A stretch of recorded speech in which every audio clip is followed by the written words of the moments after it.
what we deliver by delivering. I Buy Houses, 901-406-1101. That's 901-406-1101. I Buy Houses. I Buy Houses will buy a house in any area, in any condition, and yes, it's guaranteed to close in 5 days. If you need to sell your home quickly, call 901-406-1101. If you've been through a divorce, if you lost your job, if you're tired of renters, I Buy Houses can get you your money quickly. I Buy Houses will buy your home in Shelby County, DeSoto County, Memphis, Bartlett, South Haven, Horn Lake, Olive Branch, anywhere and everywhere in between in any condition. And yes, they're open 24 hours a day, 7 days a week. I Buy Houses, 901-406-1101. That's 901-406-1101. Grab that pen, 901-406-1101. I Buy Houses. Chad Gatlin is your Mid-South Farmers agent, and he's easy to find. Just go to memphisfarmers.com to get a fast quote or call his office at 901-237-1176. And during this wild time we're all facing, know Chad has you covered. Whether you need to file a claim, get a quote, or just talk about what he can do to give you the absolute best coverage at the best price. Chad is a Memphis man and knows the area and that everyone is different, and he will work to make sure you have everything you need and nothing you don't. Get a fast quote at memphisfarmers.com or call 901-235-1176. At Jason's Deli, you can stuff yourself full of great deli food that's healthy, fresh, and best of all, it's not expensive. Jason's Deli is all about choice. Whether you're looking for a gluten-free menu, vegetarian sandwiches, healthy kids' meals, or if you'd like to invent your sandwich via the build-your-own selections, Jason's Deli has you covered. And they only use fresh, wholesome ingredients. Choose from the club and specialty sandwiches, paninis, wraps, soups, salads, pastas, and much more. I love the cleanliness in the restaurant, the hospitality, and of course the cost. They have a huge salad bar and great soups, including Southwest chicken chili, fire roasted tortilla, organic vegetable, tomato basil, and many, many more. And if you're planning an event, their catering department is fantastic and can handle any size party. Go check out Jason's Deli's 4 locations. On Ridgeway in the Park Place Center, that's my favorite, on Germantown Parkway in Cordova, at Poplar and Highland, and on Goodman Road in Olive Branch. We are Sports 56 WHBQ Memphis, WIVG-FM Tunica Memphis, and WPG-FLP Memphis, Flynn Broadcasting Stations. Welcome to Sports 56 Mornings with Peter Edmiston and CJ Hurts on AM 560, 96.1 FM, and 87.7 FM.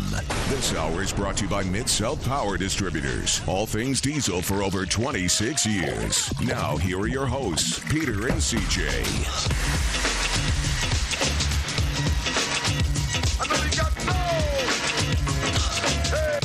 Oh, yeah. Welcome in, everybody, on I believe we call this day Thursday, if I'm not mistaken. That sounds right.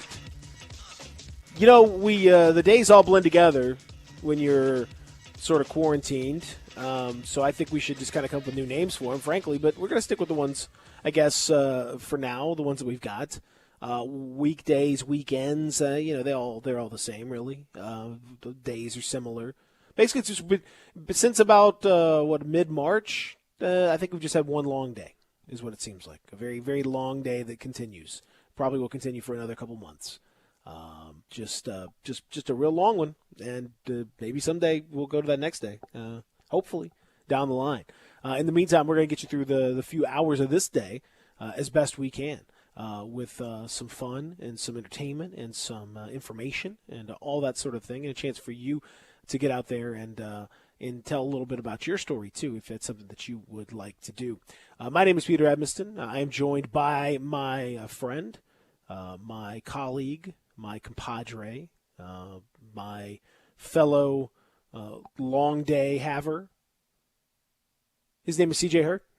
Hey, everybody. What's going on? I told you. Do you think it's just one long day? Oh, gosh, yes. Yes, absolutely. Absolutely. It's just one long day. I take naps now, and I wake up, and it's the next day. Quote, unquote, next day. I think my naps are ridiculous now. It's safe to say that if you go to bed at 4 and you wake up at 5, that's not a nap anymore. Going to bed at 4 p.m.? Yes. And waking up at 5 a.m.? Yes. Yeah, that's a lot. That's a lot of sleep. That's your boy over here. You did that? Yep. Yesterday? Yep. Yes. Laid it down for a nap. And, my naps, usually I like to wake up when it's, natural with a nap. I don't like to be jolted or wake by an alarm. That's the benefit of having a nap. And they've been getting longer and longer, Peter. They started from 4 to 7:30 and then became 4 to 10:30, 11 o'clock. 4 to 1. I had a 4 p.m. to 1 a.m. nap. And yesterday, it's I'm going to lay it down just for a little bit. I'm not even sleepy, but I'm just going to rest my eyes for a second. And went to sleep. It was light out. Woke up. It was dark. I was thinking, it is 10 o'clock. And I kind of just laid there fiddling around with the switch because I got the Smash Bros. So I was fiddling around with the switch and my alarm went off. I was like, wait, that can't be right. I woke up 10 minutes before my alarm. Yeah. How do you feel? You got to feel great. Oh, my God. This sleep. Woo. Feel great. I got so much energy right now. Nothing to do with it, though. Yeah, I was going to say, maybe that's not great. You can't? What you do some laps there? Are you gonna? I push-ups maybe. Push-ups, yeah. Some free weight. Well, not free weight. Some body weight exercises. Some burpees or something. I don't know. The world is mine right now. I can do anything except congregate. You can't. Yeah, you can't. People. Yeah. Don't congregate and don't get close to folks. Don't go to gyms. Don't go to. But you can run around out there. And you got to stay here because we got the next. 3 hours we're doing the show, so you can't really do anything with that. But after that, then maybe you can go run some laps down Mount Moriah or something. Maybe you could run up to where Platinum used to be. Where did Platinum used to be? Pay homage. Where did Platinum come on? Peter, I got here in 2010, and I didn't get over on this side of town. Well, I got here in 2009. I didn't get on this part of town till 2011. Was Platinum here in 2011? Boy, I don't know. If it was kind of a neutered form of it. It was not the Platinum in its heyday. Platinum is just down the road. It's just down from where we are, from Mount Moriah. You go down towards the interstate, and right around it's a little past American Way. I forget the cross street or the street that's in, but it's not far from there. You'll see it. It's near the there's Is that a Pirtles right there? Oh yes, I know where that Pirtles is. I went to that Pirtles on Tuesday. It's right next to that, basically. It's in that. There's a little empty, strangely shaped building that used to be draped in purple neon. Oh, that is the one that y'all call the Purple Palace. Yes, the Purple Palace. That's correct. Yeah, Purple Church, the Gentleman's Ballet, that sort of thing. Was happening there. So anyway, you could just run down there. Or you could, if you want, you run down to Pirtles and get some of that super thick gravy. Oh, so good. Use that to had chicken livers from Pirtles. You can spackle your house with some of that gravy. It's so good to dip the liver in, though. It can be well, that's true. It can be used as a delicious bricklaying substance. It's great. It's perfect. I like it. I like my gravy very thick, so I'm always into it. I'm a big fan. Big fan going way back in the day. I remember. I think, if I'm not mistaken, you definitely weren't here for Mall of Memphis, right? Not in its heyday, but I'm pretty sure I was. There's no way. When did you come to 2009. When did Mall of Memphis close? Mall of Memphis was demolished. I want to say it was before you even got in here. I don't know. I have to look this one up, but I'm pretty sure it was middle of 2000s. Yeah, it was demolished in 2004. Then no, I was absolutely not here for that. But there was an ice rink. My longtime Memphians will remember this. Okay, so my longtime Memphians will remember the Mall of Memphis back in the day. Not again kind of near that area we were talking about. Mall of Memphis was something else, man. And they had a ice rink in the Mall of Memphis that had a double that had like a 2 decks, and the second deck was like the food court area. And at the food court area, I'm pretty sure there was a Pirtles in that food court that I used to go to a lot. My friends my folks on the text line can help me to make sure that I'm remembering that right, because sometimes my malls get confused. But I'm pretty sure that there was the food court had the Pirtles, and I would sit and watch the people ice skate below. Like you'd be on top. It was a neat deal. I've not. The mall in Memphis was cool. I'm trying to for a while, and then it got less cool. Yeah, but it was. From but what I hear. at a certain age, it was very cool. I'm trying to figure out when Platinum Plus closed, and I'm down a rabbit hole now because I'm on Yelp because somebody gave it. It has a 5-star Yelp review. Yes, with a description and yes, I don't know if you want to hear this or not, but it is. Oh, this is good. Oh, Lord, these women are hot and sexy and know how to get your dollars without much pain. Go tip one of the ladies at any of the 2 booths located at opposite corners of the club. Yeah, it was a unique place, CJ. There was a lot of times the old stories. According to this guy, 90% of the women give great dances. And the other 10% don't last long. Oh, okay. They want that to be 100%. Yeah, and that's a solid A though. That's A minus. I remember back in the day that would be the spot. Like you have a lot of teams would come into the pyramid when they would play the Grizzlies when the Grizzlies first arrived in Memphis, early 2000s, and they would just take you'd see a lot of guys just going straight from the pyramid over to this part of the town to hang out for a little bit and see the sights. I believe it was pretty well known that Jay Will was a very frequent. Okay, white visitor. chocolate And his wife. Oh, apparently it was quite a party. I like that. This guy wants there to be more poles. I wish they had more pole areas. A lot of these women know how to work the pole and give a great show. However, the men's room is a disgusting, putrid hellhole. The smell alone could stop you from entering. That all seems to check out. That all seems to check out. Those are the days. It's been a while. It's been a while. I don't know. Does it say when it exactly closed down? Due to legal problems, I've heard they are closed till further notice. Yeah. A date in January 2007 is set, but nothing for sure. All right. So there you go. So yeah, it was long before you arrived. Yeah. You missed out on on all the fun. You missed out on all the fun around here. Well, drat. We'll do drat. All right. Oh shucks. Fiddlesticks. Don't be alarmed though. You didn't miss out on all the fun because today we're going to bring in our friend John Gasway. He's going to join us at 8:00. We're going to talk with John about college basketball and the tournament. We got the Final Four this weekend, and who's going to win? Who's going to take it home down in Atlanta? We'll talk to John about that because that's definitely happening. Who do you think's going to win it, CJ? Ooh, I've got that team that shocked everybody going on a run here through the tournament. Got in by winning their conference out of the SWAC. I'm going with Prairie View. This is amazing. This is big for them. At one point they lost 3,000 games in a row, Prairie View, and yet here they are. It's an inspiring story. Of course, they're taking on Wofford in the one national semifinal. On the other side of the bracket, Grand Canyon, after firing Dan Marley and didn't even think they were going to be in the tournament, and somehow they got in by a weird legal ruling. And they take on DeVry.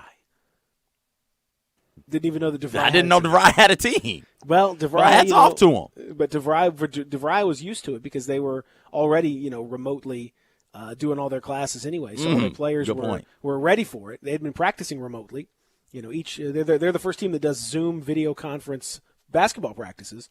And it's a controversial thing, but it's worked out really well for them in this case. So they were ready. I pulled a team out of nowhere, and it turns out Prairie View A&M had a pretty good year this year. 19-13 overall, 14-4 in the SWAC, first place in the SWAC.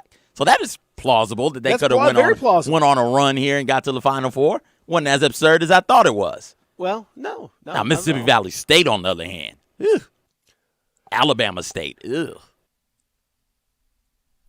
Arkansas Pine Bluff only has 4 wins on the year.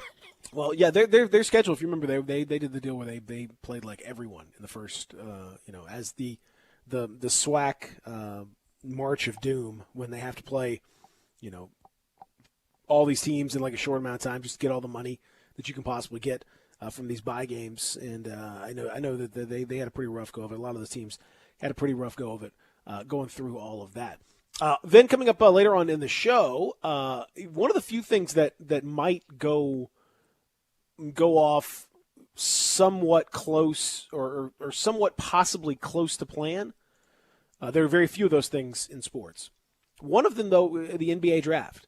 Now, the NBA draft probably won't be, I wouldn't think, based on the trajectory of where things are going with the virus, I wouldn't think that we would have any kind of a congregation at an arena or anything like that. I wouldn't think that we'd see it at Madison Square Garden or Barclays Center or wherever. But I do think you could have it. I think you could have it without too much incident.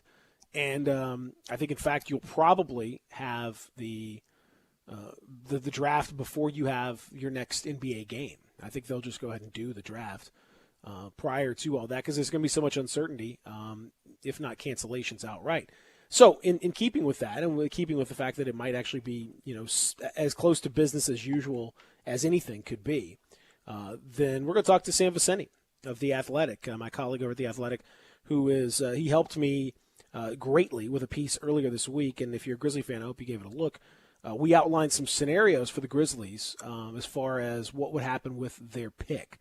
And we could talk a little bit about that with Sam coming up on the show, CJ. But essentially, to give you a little quick rundown, the Grizzlies have, as it stands right now, they are going to convey their pick to Boston. The only way they keep that first-round pick is if somehow the NBA can finish the regular season, which seems increasingly unlikely, and then if somehow the Grizzlies just completely fall apart, and then subsequently win the lottery after being in the very low edges of the lottery anyway, because if they collapsed and missed the playoffs, they would still be highly regarded in terms of the lottery position. They'd have about a 1% chance of jumping up. But if that 1% chance hits, then they would jump into the top four and they would keep the pick, and it would convey for sure next year to the Celtics. So under that scenario, I asked Sam, what would the Grizzlies look for in the top of the draft, and he outlined several names. He'll go over with you later on, I'm sure.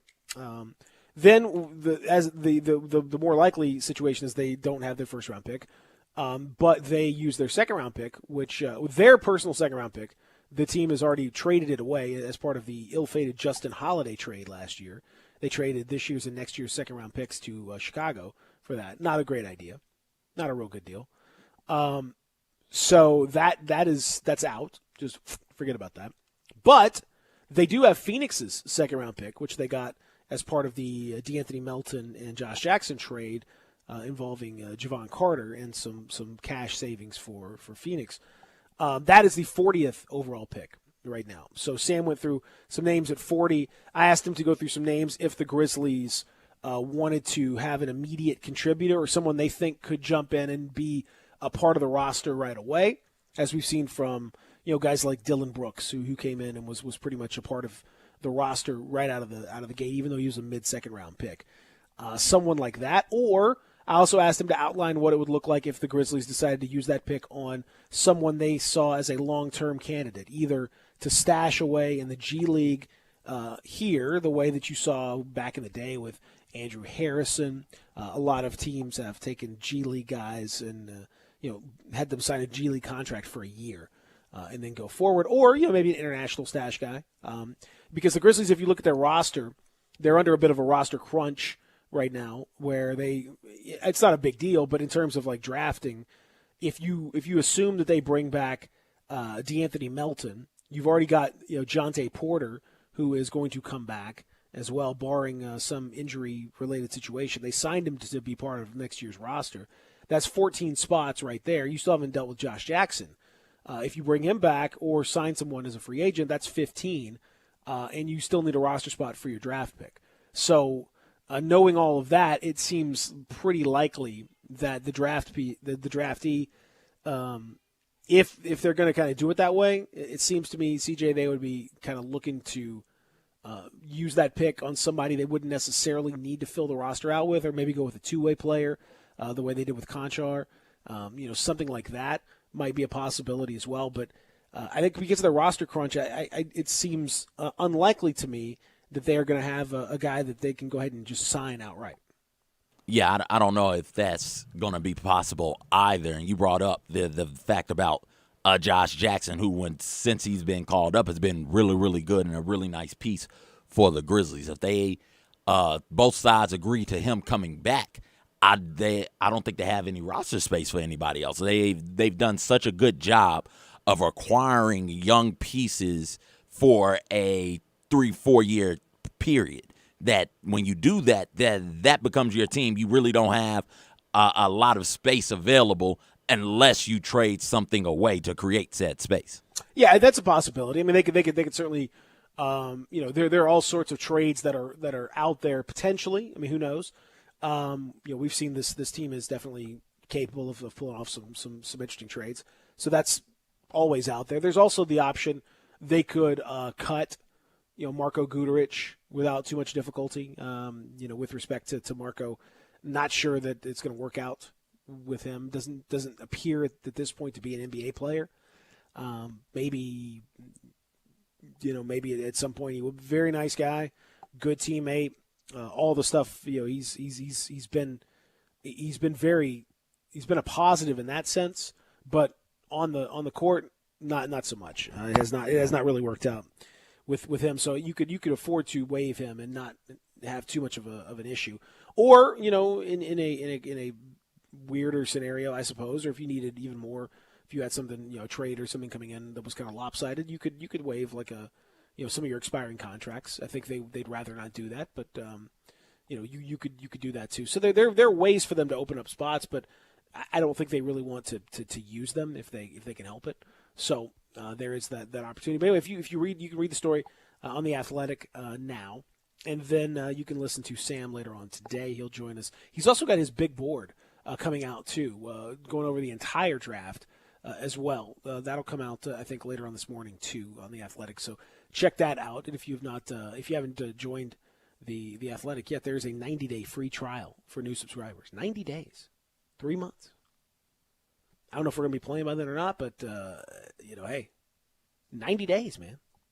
That's a lot. That's a long time. If you haven't jumped on board, CJ, now's the time, buddy. 90 days? 90 days free. Mess around. That might be the length of my next nap. At this point, you're on a 13-hour nap is not a nap. I've just told you that.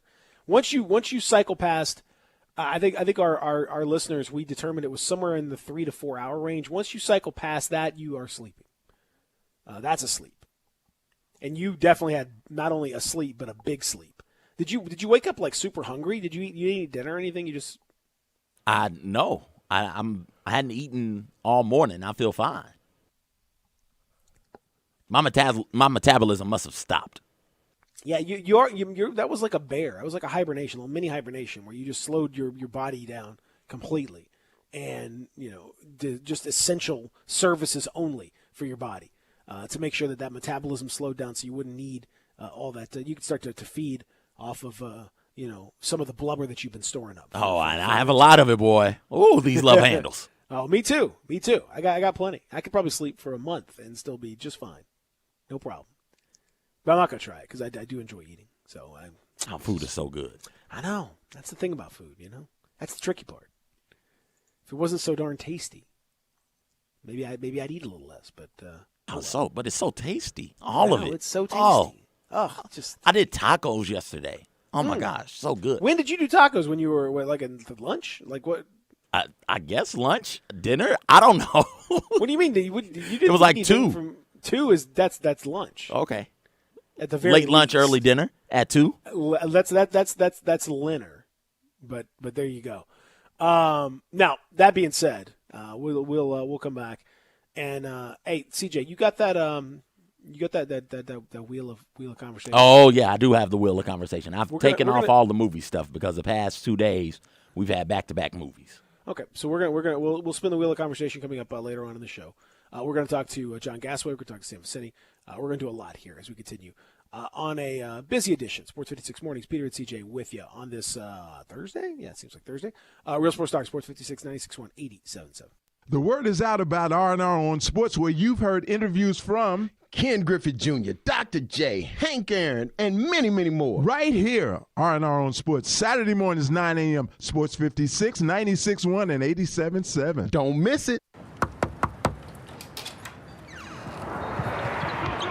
These seats are amazing. Shoot it! We deliver tickets, team merchandise, and everything you need to get ready for the game. But what you really get when FedEx knocks on your door is so much more. FedEx Delivery. Game day spirit. What we deliver by delivering. Hi, folks. Bob Burkheimer for Sunrise Buick GMC Truck. A lot has happened overnight and just wanted to let you know we're open at Sunrise for all your automotive needs. Service, body shop, parts, and sales. Go online to sunrisememphis.com to schedule an appointment. Should you need a vehicle, we're offering 0% up to 84 months with deferred payments up to 120 days. You can shop online. We'll bring the car or truck to you. At Sunrise, we know you want to feel safe, so bring your car or truck to any Sunrise location, and we'll disinfect it at no charge. Sunrise, stress-free and safe. Covington Pike, Wolf Chase, and Collierville. I'm Joe Coy, stand-up comedian, and I'm here to toast my mother. Sam Adams is the best beer for this toast. It's grassroots, it's family. What I take from that is the same thing that I got from my mom. Mom, when you came to this country, it was to give the kids an opportunity that you knew that you would never have. Thank you for everything you sacrificed. So this is for you. I'm so proud of you. And I love you so much. Oh my God, bottoms up. Slow down, lady. That's good. Boston Beer Company, Boston, Massachusetts. Savor the flavor responsibly. Well, you can't believe everything on social media these days. You can believe it's possible to start a new life as an IT pro in as little as 4 months from the comfort of your own home, even if you have zero computer experience. Instead of waiting, take control of your future now. Go to mycomputercareer.edu and take the free career evaluation today. Helping people start an IT career is what we do. Many graduates could do little more than turn their computer on and off before they get started. Live online classes, meet just twice a week. Get what you'll need to start your new career. More than just a school, My Computer Career helps you get into the industry by working with hundreds of employers that hire our students. My Computer Career is nationally accredited. Financial aid's available to those who qualify, including the GI Bill. Online classes start soon, so go take the free career evaluation today at mycomputercareer.edu. Not rocket science. It's mycomputercareer.edu. Hi, this is Rob Brown. Join Pete Cordelli and me Saturdays 8 to 9 a.m. for Sidelines here on Sports 56 WHBQ, 87.7 FM, and 96.1. We'll cover the Memphis Tigers, the SEC, and your favorite team. Give us a call. That's Sidelines, Saturday mornings 8 to 9 a.m. Sidelines is presented by Duncan Williams Asset Management. So get up and give us a call. Central Barbecue is committed to the health and safety of this community, who has supported Central for almost 20 years. Central Barbecue is still open for business with to-go and delivery options to serve the greater Memphis area with the same great barbecue you have come to know and love. With 4 locations to serve you, from downtown, midtown, and East Memphis, you can order your favorite barbecue and enjoy everything on the menu in the comfort of your own home. Call your nearest Central Barbecue location for more information on delivery and to-go options today. I Buy Houses, 901-406-1101. That's 901-406-1101. I Buy Houses. I Buy Houses will buy a house in any area, in any condition, and yes, it's guaranteed to close in 5 days. If you need to sell your home quickly, call 901-406-1101. If you've been through a divorce, if you lost your job, if you're tired of renters, I Buy Houses can get you your money quickly. I Buy Houses will buy your home in Shelby County, DeSoto County, Memphis, Bartlett, South Haven, Horn Lake, Olive Branch, anywhere and everywhere in between in any condition. And yes, they're open 24 hours a day, 7 days a week. I Buy Houses, 901-406-1101. That's 901-406-1101. Grab that pen, 901-406-1101. I Buy Houses.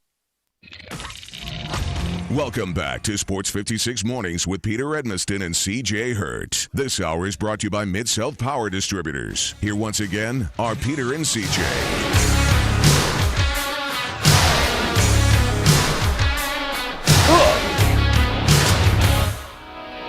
Love is like a bomb, baby, come and get it on. Living like a lover with Are we doing like hair bands today? Oh, absolutely we are. Okay, Hairband Thursday. Thursday, question mark. Hairband Thursday, question mark. Yeah. Absolutely. Welcome back. We continue. Peter and CJ with you. Sports 56 Mornings. You can get in touch with us. 67129 on the First Bank text line. 67129 on the First Bank text line. You can also join us on the First Bank phone line. 360-8255. 360-8255. 901-360-8255. You want to get in touch with us. Those are the ways to do that while we pour a little sugar on your morning, I hope. I bet that song was played in the Purple Palace.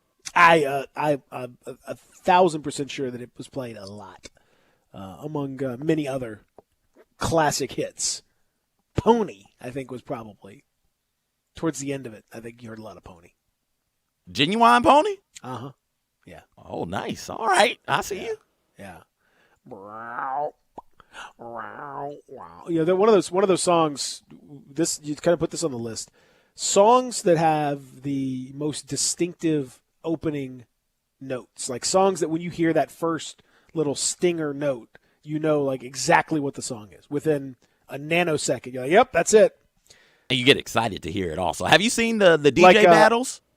With Manny Fresh and Scott Storch? Yeah, Manny Fresh, Scott Storch. I think Timbaland and, well, not Timbaland. Timbaland said Lil Jon and somebody are going to get the going back and forth at it.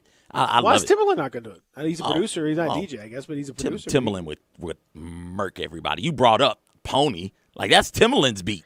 They're all Timbaland. So many of them are Timbaland beats. Timbaland would get Timbaland, Kanye West. Timbaland would body him. Oh, so good. The back that ass up, like that little, like that's all you don't even need to hear anything. Like you just. I judge you off of how you react to that intro. Like if your eyes don't get big or your shoulders don't get to moving or you don't scream or something like that, we can't kick it. Yeah, that's once you hear that, it's like, oh, like it stops you right in your tracks. Like, yep, okay, you have to give me a second. You have to, whatever you were doing, you got to pause for just a little bit, just kind of, boom, and then it hits. You know, then you're just wilding out. Everyone's going crazy. So let's put that on the list, CJ. Song opens. Most distinctive song opens. That's because it's just that like when Stone Cold Steve Austin comes out, when you hear that glass shatter, it's instant. You know exactly what's happening. They take less than a second, and your brain has fully comprehended that Stone Cold Steve Austin's about to come out and somebody's about to get stunned. You know that. Oh, absolutely. Absolutely. No matter what is going on, no matter who is talking, my favorite is to hear, because Vince McMahon kind of goes on and on. He drolls. I get bored when Vince McMahon is out there doing his little spiel. But when that glass shatters, he's like, oh, somebody's catching his ass whooping. Stone Cold is here. Handle him for me, Austin 316. See, that's the point. That's what they want you to be irritated with McMahon, ready, and then here comes Austin. The gongs or the bells when the Undertaker is about to come out. That's another one. It's like, it just got real. Undertaker is here. Somebody's finna catch this. Yeah, that's so anyway, just in general music, but as you pointed out, the DJs are doing great work. It's really interesting and fun in so many ways. There's just an awful news is just awful. Like it's. And I've, as we said from the beginning on this program, CJ, I'm not a fan of avoidance. I'm a fan of diversion. Finding ways to mentally handle all the terrible news that's coming in on a regular basis. You have to find some way mentally to deal with all that. So I'm a fan of whatever it is that you have to do to kind of make that work for you. Whether that's meditation, whether that's just zoning out for a little while and playing video games or reading or whatever. You got to take a mental break, and people do that in different ways. I'm a fan of that. What I'm not a fan of is just completely turning it off altogether, because you do need to kind of have some awareness of what's going on, especially now. There are so many things that are changing and that are happening. You need to know. I mean, we saw yesterday the governor of Georgia gave a press conference. Did you see this where he said, he finally ordered a shelter in place, which we still don't really have in Tennessee. We have like a safer at home. The safer at home is for like a local thing, that's a Memphis thing. But like the state, I think is on some kind of a, I guess you can call it a variation of that, where it's like you're sort of asked to, but it's not by any means definitive. It's not a mandate really, and so Georgia finally did this, and the stated reason was that the governor said, we just learned in the last 24 hours that you can spread this virus without having symptoms, and that's a real game changer for us. They actually said that out loud in a press conference, like in front of a microphone. Around? Yes, well, not really because of but virtually yes. Recorded? Yeah. Oh yeah, it's out there. You can find it. Ooh, this is what I mean. Not smart to say. No, that's what I'm saying. That people will die because of that. People have died because of that already. I was texting a friend of mine last night about her aunt. Her aunt is great aunt, 86 years old, and she was on a ventilator. This is here. They took her off the ventilator, and they said there's nothing more they can do. They needed that bed. They needed that ventilator. And they're saying there's nothing left that they can do. And when limited resources, or when resources are limited, the physicians pick the one they think is going to make it and live the longest. So this is what where we tried to avoid being. So way back in early February, when everybody is talking about this, about not overwhelming hospitals, this is why we didn't want that to happen, and why. Now that hospitals are getting overwhelmed, people who under normal circumstances wouldn't die are going to die just because there aren't enough to go around. Well, unfortunately, that's where we are. It's awful, and unfortunately, we're on the front end of this thing. There's much worse to come. It's the scope of the thing is what's hard to wrap your mind around. We are not, as human beings in general, we're not really conditioned to handle or to be able to conceptualize something this big.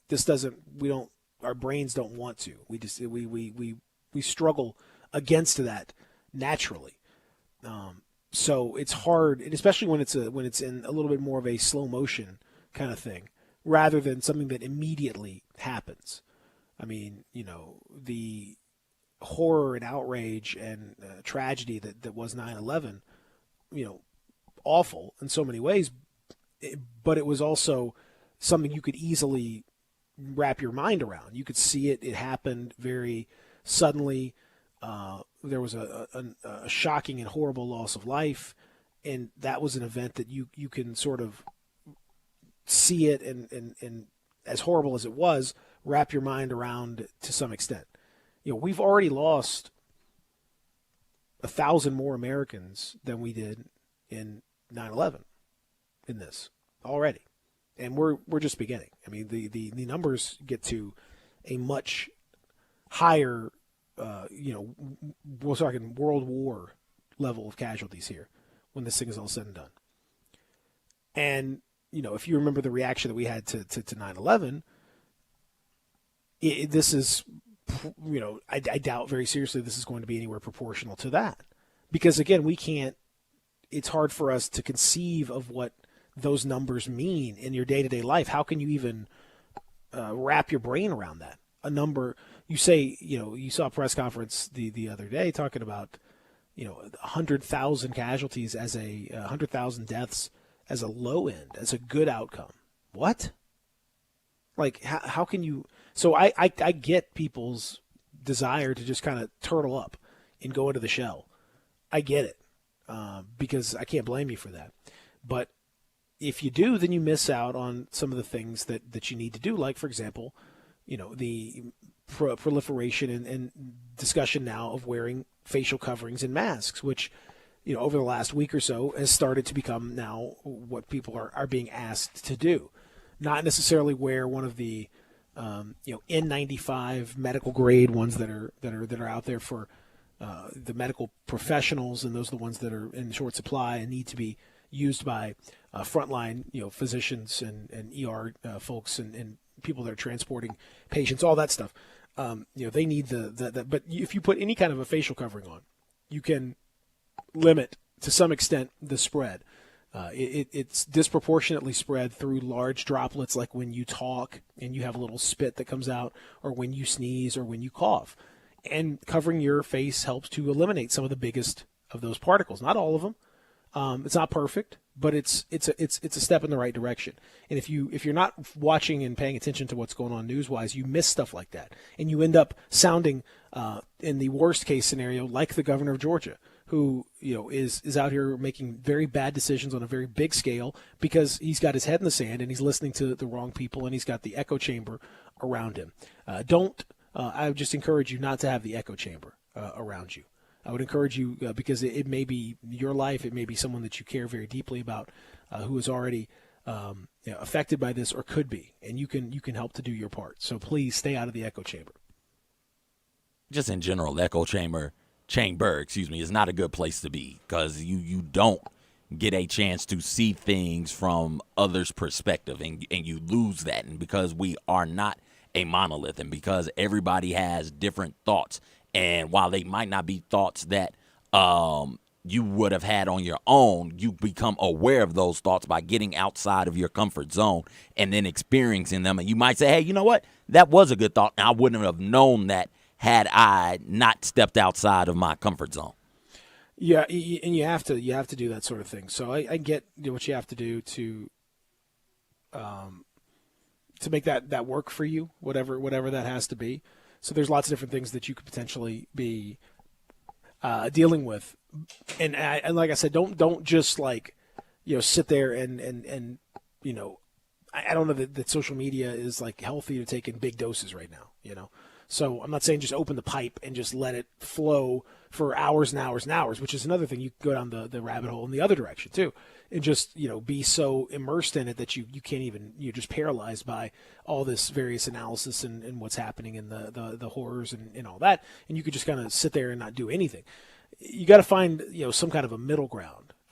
As Plato said, it's in everything moderation. It's a little bit, not nothing, not everything, but somewhere in between, to get the information that you need to be as safe as you can for your family, and for your job, and for the things that you need to do on a daily basis, but not so much that you become overwhelmed by the horror of it all. We will have a time, and we are starting in some respects, and we will have a much bigger time of grief when all this is truly on the other side, whatever that may be. When all of this is truly at that point, there will be a time to have a national grieving session. Right now, it's so raw that it's hard to even do that. You can't even have get-togethers and funerals and anything of that nature. So there's a lot of people that are dealing with a lot of grief and doing it in very isolated ways, and I feel horrible for them. I hope and pray that they can go through it as best they can in a very, very difficult time. At some point, we'll have the whole thing, but in the meantime, you can't just turtle up. You can't put your head in the sand completely, or else you're doing everyone around you a disservice. Not just your family, not just your immediate family, not just your immediate friends, but folks that you interact with on a daily basis. If you don't have information, you're putting them in danger. And we are, whether we like it or not, red state, blue state, whatever your stripe politically, we are truly all in this one together, because we all end up getting each other sick if we're not. So please, everyone, let's do our best to stay informed and to help folks as best we can. Yeah, please just stay informed. Like you said, don't run from information on this. I feel like at the start, some people were running from the numbers and the information that was out there at the time. We have seen in other countries, China, Korea, South Korea, Italy, Spain, France. We had these other countries to look at and see what the coronavirus did to them from a social standpoint. And for us to, make sure we get out in front of this thing, You have to begin to trust the numbers and do a better job trusting the numbers and the science behind it. Otherwise, it's going to get much, much worse. And 100,000 deaths is like some were saying, the experts were saying, 100,000 to 200,000 deaths would be best case scenario. If we don't believe the numbers, we're in for way more than that. So please, please, please trust the numbers. It's really all you can do at this point. It's that kind of a thing. So that being said, we will lighten things up here. Coming up in our next segment, we'll also spin the wheel of conversation coming up as well. Also, John Gassaway will join us. We'll talk his thoughts on the NCAA's rulings and where things stand from a collegiate sports standpoint going forward. Stan Vicini at 9:30. We'll talk NBA draft with Sam. So all of that still to come here at Sports 56 Mornings. Peter and CJ, Real Sports Talk, Sports 56, 96.1, 87.7. Want to get your voice heard? Hit us up on the First Bank phone line or First Bank text line. The folks at Homer Skelton Hyundai want to say thank you. Thank you, Memphis, for another spectacular year. They set records, but I can understand why. You think about the product. Where else do you get a 10-year, 100,000-mile limited powertrain warranty? That's what you get on every new car at Homer Skelton Hyundai. Oh, and thank you again for the 11th straight year, the #1 certified pre-owned car dealership in all of Memphis. It starts with that product, but then it goes to the shopper assurance. Where else do you go where you get transparent pricing, flexible test drive, take the car for a couple of days if you want, streamlined buying process? You're not going to be there all day, in and out. And then, and I have not seen this anywhere else, the 3-day worry-free exchange. You buy a new car, if you've got any buyer's remorse, you've got 3 days to change your mind. Just get on Lamar, take it into Mississippi, the first exit's Craft Road, turn left, and go see Chris True and all the gang at Homer Skelton Hyundai. I Buy Houses, 901-406-1101. That's 901-406-1101. I Buy Houses. I Buy Houses will buy a house in any area, in any condition, and yes, it's guaranteed to close in 5 days. If you need to sell your home quickly, call 901-406-1101. If you've been through a divorce, if you lost your job, if you're tired of renters, I Buy Houses can get you your money quickly. I Buy Houses will buy your home in Shelby County, DeSoto County, Memphis, Bartlett, South Haven, Horn Lake, Olive Branch, anywhere and everywhere in between in any condition. And yes, they're open 24 hours a day, 7 days a week. I Buy Houses, 901-406-1101. That's 901-406-1101. Grab that pen, 901-406-1101. I Buy Houses. Hi, I'm Troy Fiveash, owner of Fiveash Roofing. Do you have any idea why I never speak the way I am right now?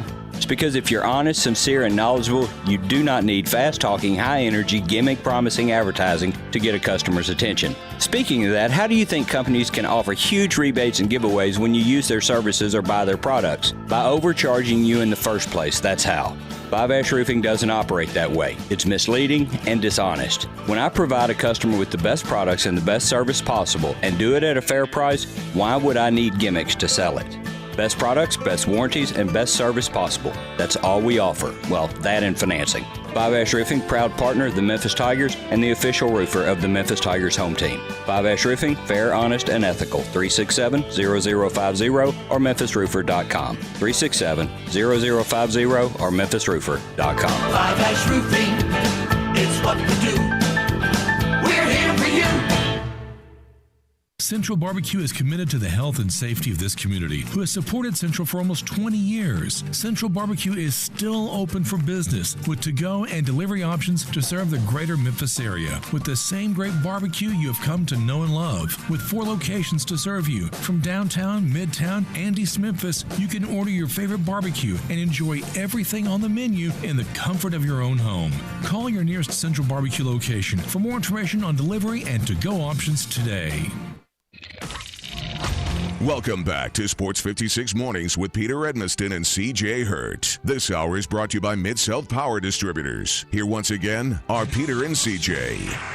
I don't know where I'm going, but I sure know where I've been. This kind of almost bridges the soft rock and hair metal a little bit. It's got a little bit of this part that kind of sounds slightly soft rockish, and then boom, it hits. Tremendous. what it's all about. Well, we saw Wimbledon canceled. Now the Royal and Ancient Golf Club is still figuring out whether they're going to have the Open Championship. It was scheduled for July. Golf Digest reported yesterday that it had been canceled, saying that the Royal and Ancient could collect an insurance premium if it calls off the event by a certain date. If it's canceled, it would be the first time since World War II that the tournament would not have been played, which seems somehow appropriate, I guess, because of the level of world involvement and casualty and everything else. That seems about right. I can't imagine they're going to have this tournament, CJ, but they're saying they haven't canceled it yet. So, I think it's just a matter of time. They're everything else pretty much at this stage is getting canceled. Yeah, I don't see how they could possibly have it. It's just too many moving parts and too many unknowns right now to be able to have anything this summer. So I would expect it would be canceled also, unfortunately. Well, and here's the thing that was yesterday. We saw Wimbledon canceled. So now think about this for a second. Wimbledon canceled. Wimbledon starts in like late June and goes through early July, right? So if they're canceling a tennis tournament, which to me a tennis tournament, while you have to acknowledge that there is an international aspect to it that is unusual in most sports, you have tennis players coming in from literally around the world to one place, sort of a mini Olympics kind of thing. But it's you'd have on the men's and women's side combined, let's say 300, 400 tennis players tops, because you throw some doubles in there and all that.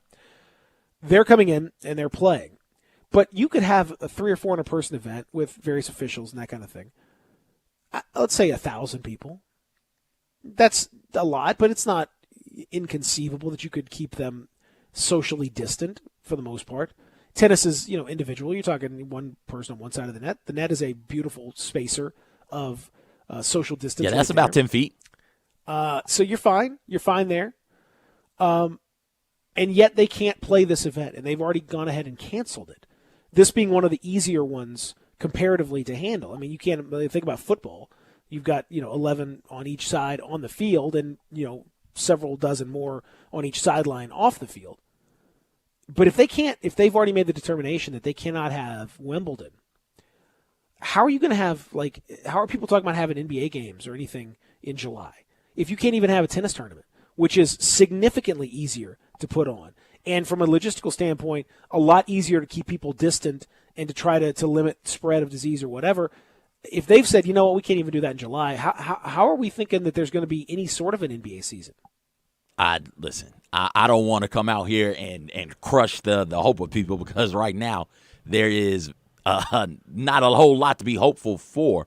So I like to let them have it, but I'm with you. There's Peter, NBA, baseball, the spring winter sports are done. I would imagine if you can't do things like Wimbledon, if you can't do things like these various golf tournaments, the Olympics, and these are major summertime sports, what makes you think that? And you brought up the fact this is individual. The sprints are individual. The tennis is an individual sport, and you can keep these individuals separated. It's not as contact a sport as basketball. Everybody's hands aren't touching the same baseball. You can't do these sports. I listen, be hopeful, fine, but be prepared for it to be a situation where you're without these sports for the rest of the year, baseball and basketball. And it's looking like football. There's going to be some delay in that also. Well, I mean, I can't. It's just hard to at this point. It's hard for me to. I don't like to be the bearer of bad news or anything like that. But you also have to just kind of, as we talked about last segment, kind of live in the world of reality and think about the logistics of some of this stuff and how it kind of would happen. If you can't have those events, it is hard to envision having football. And I know that Brian Kelly yesterday, Notre Dame's football coach, was very upset with Kirk Herbstreit. Herbstreit had said last week, he said, I don't see any way that we can have a college football season. I just don't see it. And that seems logical to me. But Kelly he's like, why don't we just let the scientists make these decisions? He's not a scientist. And the scientists will make those decisions as far as what the impact of the virus is and all of that. But frankly, we as a country haven't been listening to scientists nearly enough anyway. And secondly, you can't. You got to start making those plans. You got to start making logistics. You got to start figuring out what it is that you're going to do as a university and as a society. How are you going to do all this? You got to start making those plans. If we can't have Wimbledon, man, that seems one of the easier ones. If you can't have the Masters, if you can't have golf tournaments, those seem much simpler compared to the much bigger team sports with a lot more people involved. So I think you got to read the tea leaves a little bit and say, okay, I feel like everyone's spending a lot of time, CJ, kind of talking about like, how can we get restarted when that just seems like such an escapist point of view at this point. How can you get restarted? We haven't even figured out, like, we don't know anything. We're already looking to get to the net. I know that's a natural hope, but I can't see it. Like, we don't even have our mind wrapped around the scope of this thing, and we can't. So I just, to me, it's crazy to start to kind of think in that frame of mind, because we can't. You don't even know what you're dealing with here. So that's kind of that's kind of where I'm at, and I think one thing we'll talk about is if and when things do get restarted. Let's say I'll give you some hypotheticals later on in hour number 2, CJ. But if you have to restart the NBA season in like on a very limited scale, and if they find some way to do it in like August, how do you handle that? So we'll talk about that coming up. Also, John Gaswick going to join us on the other side. We'll talk to John about the college situation and where things stand and what he's up to in his hunkered down bungalow. The quarantine continues there for John and for all of us. Hour number 2 on the way. Real Sports Talk, Sports 56, 96.1, 87.7. DeSoto Auto Sales specializes in late model cars with low mileage. They have the highest standards in the car industry. All of their cars are test driven, checked out from head to toe, unlimited inventory, every make and model. And if it's not on the lot, they'll find it for you. Walk in the door of DeSoto Auto Sales, 5704 Goodman Road. Within 45 minutes, you can test your car, get credit approval, and finish paperwork within an hour. No shortcuts at DeSoto Auto Sales. Kind, courteous employees, a down-home environment. DeSoto Auto Sales cares about your time. Lowest prices in a 350-mile radius. We're living in a world today where time does matter. Visit them online. Check out their referrals. DeSotoAutosales.com. Very proud to serve DeSoto County and other surrounding areas. DeSoto Auto Sales, 5704 Goodman Road. Call 662-890-7184. 662-890-7184. Come on down to DeSoto Auto Sales. I'm Dr. George Flynn, president of Flynn Broadcasting. On behalf of everyone associated with Flynn Broadcasting, we want to wish you good health, especially in this coronavirus situation. You can be the hero. All you have to do is practice social distancing. That's right, 6 feet away from other people, and you'll be part of the solution, not part of the problem. Also, if you feel ill and have a cough or fever, get tested so you'll know if you have coronavirus or not. I'm Dr. George Flynn with Flynn Broadcasting. We'll keep you connected while you maintain your physical social distance. So keep listening to this Flynn Broadcasting station, because we're in this fight with you, and we're going to help you stay connected. Bartlett Small Engine has been serving quality power equipment since 1970. They have a full line of power equipment, parts, and services for most makes and models. Bartlett Small Engines has the best brands in the power tool industry, and they're all American made. Bartlett Small Engine is your can-do store. 6780 Summer Avenue. Call 901-386-9779. Bartlett Small Engine has free pickup and delivery both at your home and curbside for lawnmowers, blowers, edgers, and any small engine. Call 901-386-9779. So are you the type of guy that wants to look put together but doesn't want to spend hours shopping? I hear you. This is why there's Stitch Fix, your personal styling service that delivers hand-picked clothes right to you. Stitch Fix is simple and convenient. Sign up in just a few minutes. Try new styles in the comfort of your own home. And there's no subscription required ever. So, isn't it time to refresh your look? Get started today at StitchFix.com. Stitch Fix, personal styling for everybody. Start your day at Sunrise Memphis. Located in Midtown, enjoy delicious biscuit sandwiches and all their menu has to offer with quick and easy to-go and delivery options. Whether it's breakfast, brunch, or lunch, don't distance yourself from great food. For more information on Sunrise Memphis, visit sunrise901.com or call 901-552-3144 to place your order. Stay healthy and eat Sunrise Memphis today. Hi, this is Rob Brown. Join Pete Cordelli and me Saturdays 8 to 9 a.m. for Sidelines here on Sports 56 WHBQ, 87.7 FM and 96.1. We'll cover the Memphis Tigers, the SEC, and your favorite team. Give us a call. That's Sidelines, Saturday mornings 8 to 9 a.m. Sidelines is presented by Duncan Williams Asset Management. So get up and give us a call. We are Sports 56 WHBQ Memphis, WIVG-FM Tunica Memphis, and WPG-FLP Memphis. Flynn Broadcasting Stations. Welcome back to Sports 56 Mornings with Peter Edmiston and C.J. Hurt. This hour is brought to you by MemphisFarmers.com. Insurance coverage backed by a local agent and a brand trusted nationwide. We are farmers. MemphisFarmers.com. Here once again are Peter and C.J.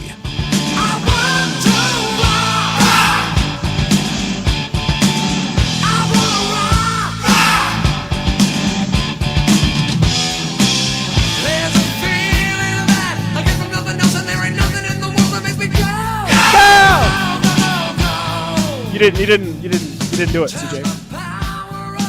You gotta get ready here. Okay. Here it comes. Go! What am I supposed to say? You gotta. Hold on, wait. I got the words pulled up. He says no, and then you say no, and he says go, and you gotta say go. Like it's a call and answer thing, man. Oh, I didn't know that. Can I be honest with you? So when he says I want to rock, and then you say rock. Right Oh, here. I'm supposed rock. There, I didn't know that. No, really, it's better if you yell it as opposst to just say it. I should clarify. It's more. He doesn't say I want to rock. You say rock. Rock. That doesn't. No. Oh, okay. No. No. I didn't know that. This is honestly, up until that commercial came out, I had never heard this song. You never heard this song? Ever. Come on, man. I Want to Rock was not played in my house. We didn't want to rock in my house, apparently. Well, I don't know why not. I don't Why either. wouldn't you wanna rock? It seems like a fun song. What's wrong with rocking? I like yelling. Rock. Yeah, exactly. Yeah. Yeah. Thank you. I wonder if our friend John Gasaway's heard that song. I'm sure he has. It's probably playing right now in the Gasaway quarantine bungalow where he has been on lockdown for a while working on a book. How are you, John? Have you've heard that song, haven't you? I've got just 2 words for CJ. SpongeBob movie. That song plays a pivotal role. It's the. That's a good point. I forgot about that. I've seen the movie. Where am I missing it at? It's the heart of the plot in the SpongeBob movie. CJ, he's got you here. He's got you. SpongeBob. This is a real gotcha. The first SpongeBob movie. Because I've seen that one. Where they're going to Shell City. Yeah. You're right. You're right. Yeah. Uh-huh. So I have heard it. I have heard it. Got Take him. it back. Got him. Oh, boom. John Gasaway roasted you, CJ, right out of the gate. No. I helped him. CJ's my friend. No, that's true. But still, come on, John. We have to. There's a certain. You got to have a little conflict here. I mean, he sharpened it up. Look at he's there in the bungalow getting sharp right there.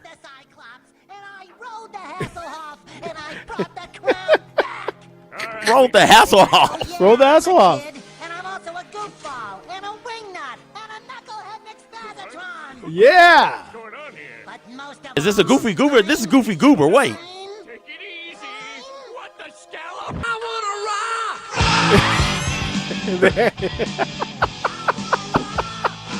I How could I forget about this? Now I got to go watch SpongeBob the movie again. Yeah, you got plenty of time when you're not sleeping. John, did you know that CJ slept yesterday from 4 p.m. to 5 a.m.? Whoa. He tried to call that a nap, which I think that is basically just one step ahead of a coma. But well, in these unsettled times, I've noticed that routines are off. I'll say that for CJ. It's hard to maintain the normal rhythms and schedules. I've got kids here in the house with me, and they don't go to school, so everything is. How old are the kids in the household here? The kids in the house are high school aged, and they just they do schoolwork online with their teachers, but they don't very correctly, especially given the part of the country where we live. They don't physically go anywhere, which is great. That's the right thing to do. That's the safe thing to do. But it's not normal. It's got no precedent for anything we've ever done before, and we're still finding our correct rituals. So I could see sleeping from 4 p.m. to 5 a.m. That's the kind of strange thing that might occur these days. Oh man, we were supposed to have the Final Four this week. You're supposed to be, making your way down to Atlanta, hobnobbing, hanging out. We're days away, supposedly. That would have been, it would have been fun to think about. We did make it through the month of March, John, which was the longest month in the history of mankind. April maybe will be longer. Did you have a little tinge throughout this? Have you put this fully behind you, or are you reminded at each of these sort of milestone moments of what would have been in the tournament, what we're missing out on? Yeah, it's funny because I did have that little twinge 2 weeks ago today, or is that right? Yeah, 2 weeks ago today would have been the start of the tournament. I definitely had that. Had it on Selection Sunday, but then you reach a point where it's like this really did not happen, and now it's kind of the opposite extreme where it seems like whatever that last day was, where what was it? St. John's and Creighton played one half of basketball at the Big East tournament at a noon tip. That seems like 3 years ago, and it's just amazing the territory that we've traversed since then. And if you are in a stay-at-home situation as we are, every day is kind of similar. I don't want to say it's the same, and very much part of that day is no basketball. But fear not, John Gassaway will be online next week with a look ahead at next season, and we trust there will be basketball again soon. We trust that. We hope so. That's for sure. We were talking about this going to the break. I feel like it's kind of people are making a lot of maybe, I don't know, hopeful assumptions possibly. I'm not sure how you characterize it exactly, John, but like trying to figure out the other side of this thing before we even know what this thing really is. To me, it seems I get the idea that we're just thirsting for some kind of, happy something. Just I get that. But to try to even put a timetable on some of this stuff or an idea of when something might resume, we don't even know. They just canceled Wimbledon. And Wimbledon's, early July, late June, early July, with a fairly simple enough proposition of bringing individual people. Maybe you could even cancel the doubles and just have the singles, but you got two people that are socially distanced by a net, and you've got you could have no crowds. There are ways you could do that, and the fact that they've already said we can't do it, to me, that's not a good portent for other team sports going further on. I know we have this desire to kind of want to get on the other side of this thing, but I feel like we still don't really have our arms around what we're even dealing with here. Yeah, I did pick a bad sport for a global pandemic because there's no way that you can safely play basketball. I think you can play singles tennis. I would think you could. I would think you could play golf. But basketball is not in that category. So I like the proposals. I don't think they're being floated. I think they're being imagined for the NBA to just take every since the NBA players all got tested right away anyway, they were the first people who did. Get them all in a biodome or on a boat or quarantine biodome somewhere. would be nice. Now we're talking. Now I like your creativity now. And just lock them away from the rest of us, unclean sorts, and then they can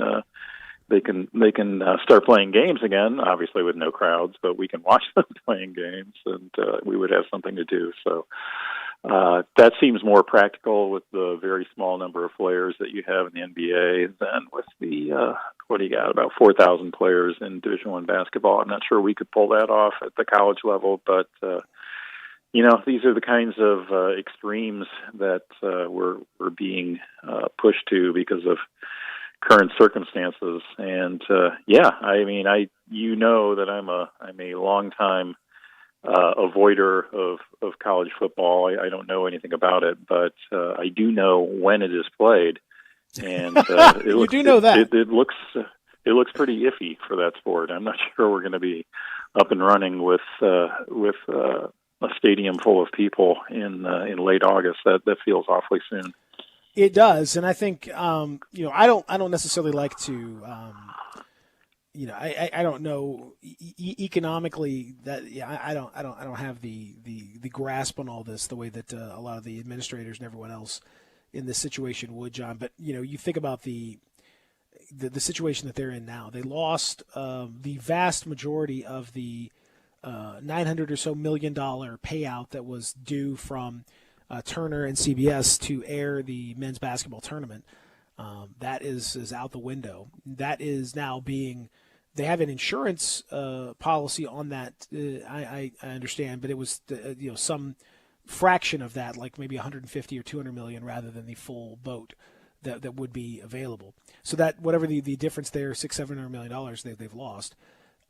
You're already seeing Iowa State, I think, was the first program I've seen from the Power Five to issue across the board salary reductions among staff and coaching staff and athletic department administrators. I think more of that is probably going to come.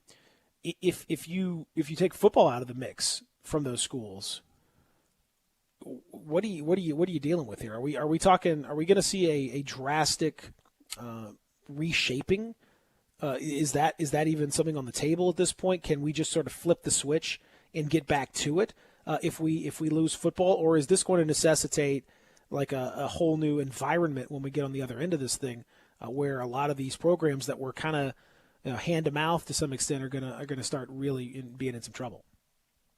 Yeah, in the near term, there is going to be a dramatic adjustment, and keeping in mind that the college sports are not like or in recent years have not been like the normal economy.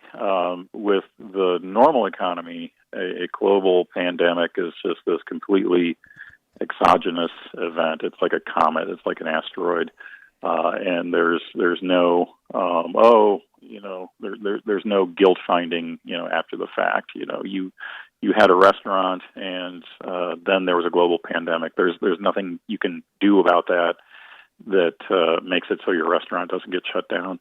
The different thing about college athletics at the high major level, at least, is that it was a bit of a I don't want to say charade, but it was a bit of a pretense in that it behooved those programs to spend enough money to then operate at what they could call a deficit, and that made it so they could say, "Look, we need all this money that we get, and we need all these broadcasting fees, and we need this, we need that," and they would spend those monies on, as we know, absolutely palatial facilities. And again, this is at the high major level. This is not throughout the breadth of Division I, but absolutely palatial facilities that were funded by football and by men's basketball primarily.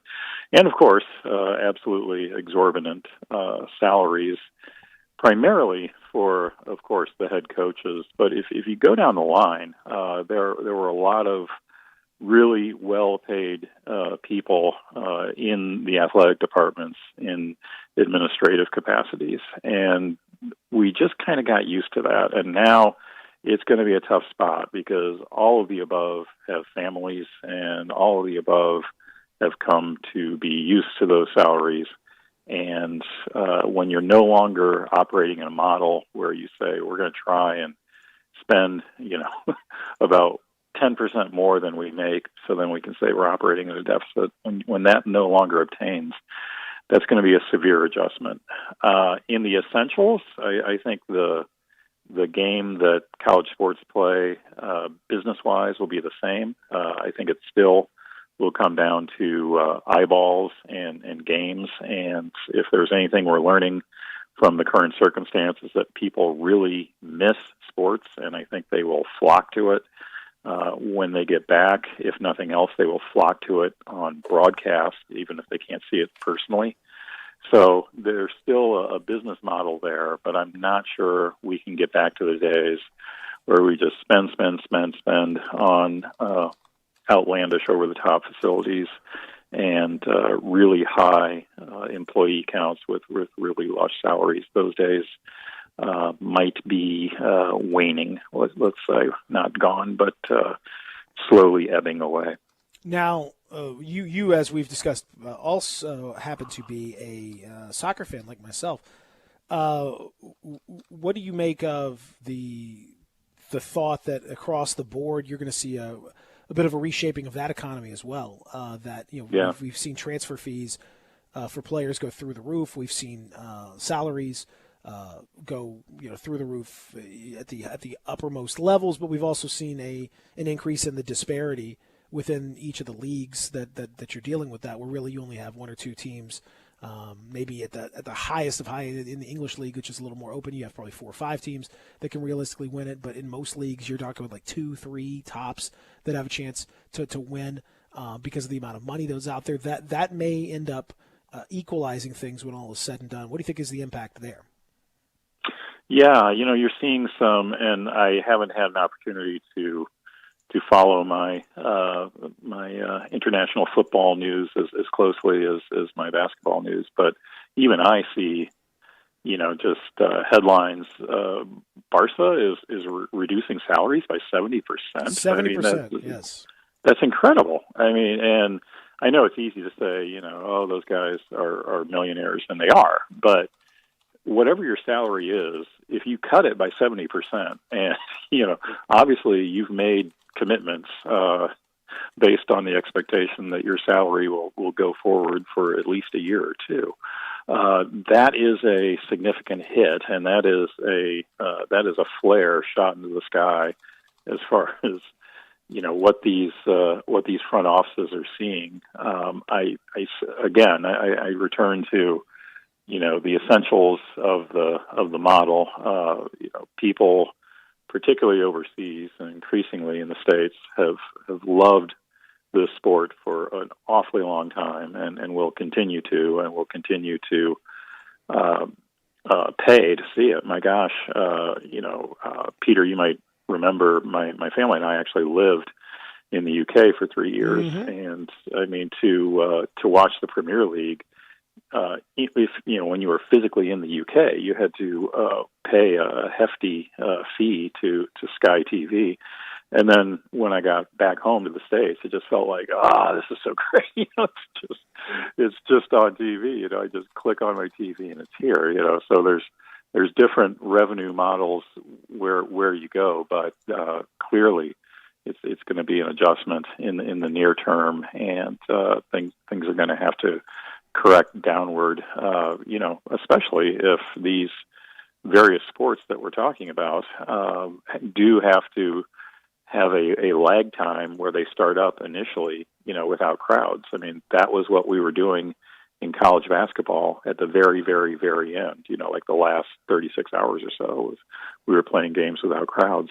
We might see more of that in the near future. We might. We might. We're going to see a lot of different things. I think a lot of creativity is coming into folks trying to figure out how best to handle this thing.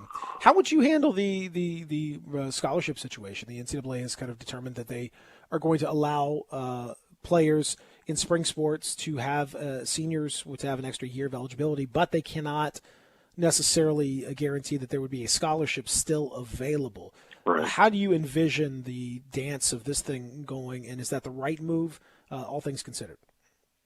Yeah, it would be wonderful in college basketball, which, of course, the NCAA classes as a, quote, winter sport, unquote, and they did not take this step that you just described for winter sports. It would be wonderful to be able to say to the players that were seniors with this season that was just ended after the first 95% of it, to say to them, come back if you want to. If you don't need to, great, get on with your lives. But the challenge is everything that you and I have talked about in this conversation so far.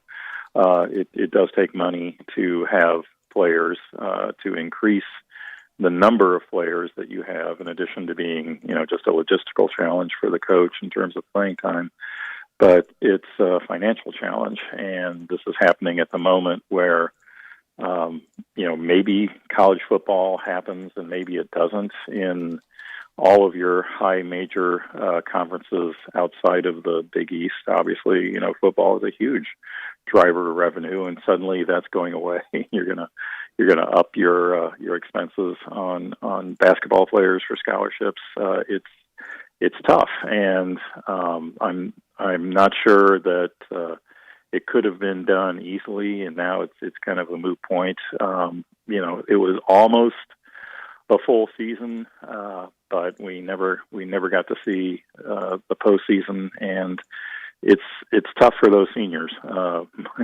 We usually feel sorry for this senior or that senior when their team is ruled ineligible for the postseason because of some shenanigans that happened before they got there. It's rare to say, I feel bad for every senior in the country, but that's where we're at with college basketball in 2020. When do you think it'll hit that this is a season that you, as someone who covered the season very closely, players obviously invested in it, coaches invested in it, the fact that it will remain unfinished, along with so many other spring sports, some of which never really even got off the ground.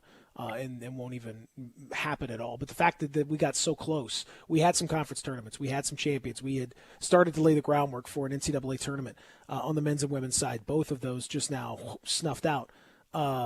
When does that reckoning come? When you think, well, that season just didn't happen? Do we move past that quickly, or is that still going to be a kind of a regretful thing? Yeah, no, I mean it will. It will be this smoldering crater in the record book forever. I've never seen anything like it. And again, to return to college basketball, even during World War II, they were able to play NCAA tournaments every year. Granted, at the time, it was much, much, much less of a big deal on the American sports landscape, but they were still playing it every year. They were playing the NIT every year, which at the time was a big deal. And we've never seen anything like this, where it's, no sports of any kind, no Kentucky Derby, no Wimbledon, as you said, nothing. It's hard to wrap one's head around, and obviously it's far and away the least important aspect of life today. There's far more important things than no sports. But once we get back to having the luxury of caring about and following sports, it's just going to be really weird to have that year where there was no tournament, and the timing of it was strange too. I mean, I've for some projects that I have ongoing, I have to look at, just run-of-the-mill stuff that I do all the time every year. Who was all conference in this conference? Who was the best defensive player of the year in that conference? And, not all the conferences got their teams named. I mean, this happened right when those kinds of things would be coming out. So just little silly stuff like that. The only thing I can even think to compare it to is the fact that there was, no World Series in '94 because of the strike. But this is a really, really strange time in sports, no doubt about it. Well, in that one, you could sort of lay blame at the feet of somebody. If you wanted to, you could talk about the greed of the owners or the players or whoever you want to. It was just that one specific sport, but this is just there's nothing to blame other than the disease. If you'd like to blame the virus, then feel free. That's fair. Not going to do you much good, but feel free to go for it. You feel sort of helpless against all of this. So that's where things are. Do you have a positive? You have a positive vibe here at the end. Is it? I want to wrap up on a positive moment. Thank goodness here. we stopped playing. I mean, the two sports that were in full swing were the NBA and college basketball, and thank goodness we stopped playing them in front of crowds when we did. Everything that we have learned since tells us that it would have been, it could well have been a disaster if they were getting, capacity. Can you imagine in early March capacity crowds in Madison Square Garden, right there in Midtown Manhattan? Yeah. Oh God! Yeah. Given all that we know now, just thank goodness that I remember on the night of March 11th, seeing the news, the NBA season is suspended.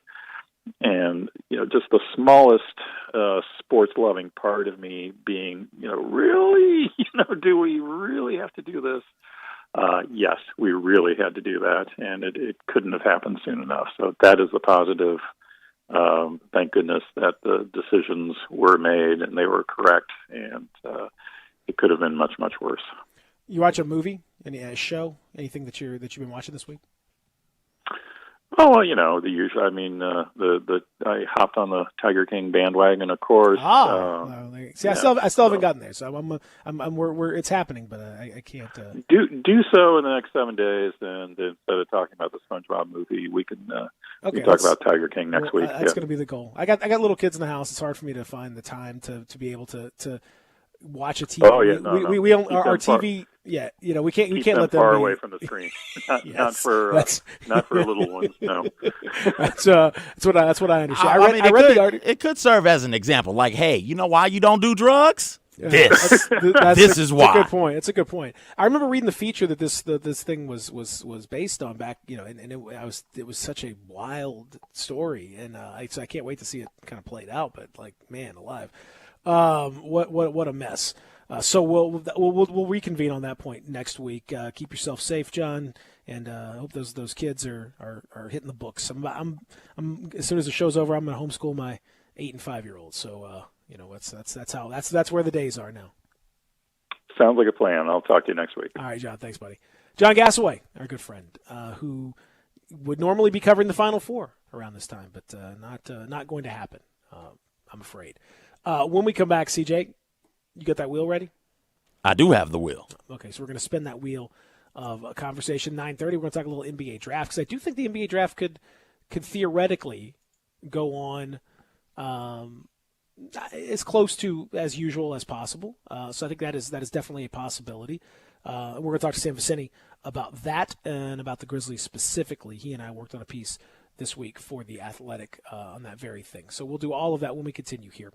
We'll also talk a little bit about what Penny Hardaway had to say via video conference yesterday. So all that is still to come as we continue here on a Thursday. Yeah, that's right. It's Thursday. Real Sports Talk, Sports 56, 96.1, 87.7.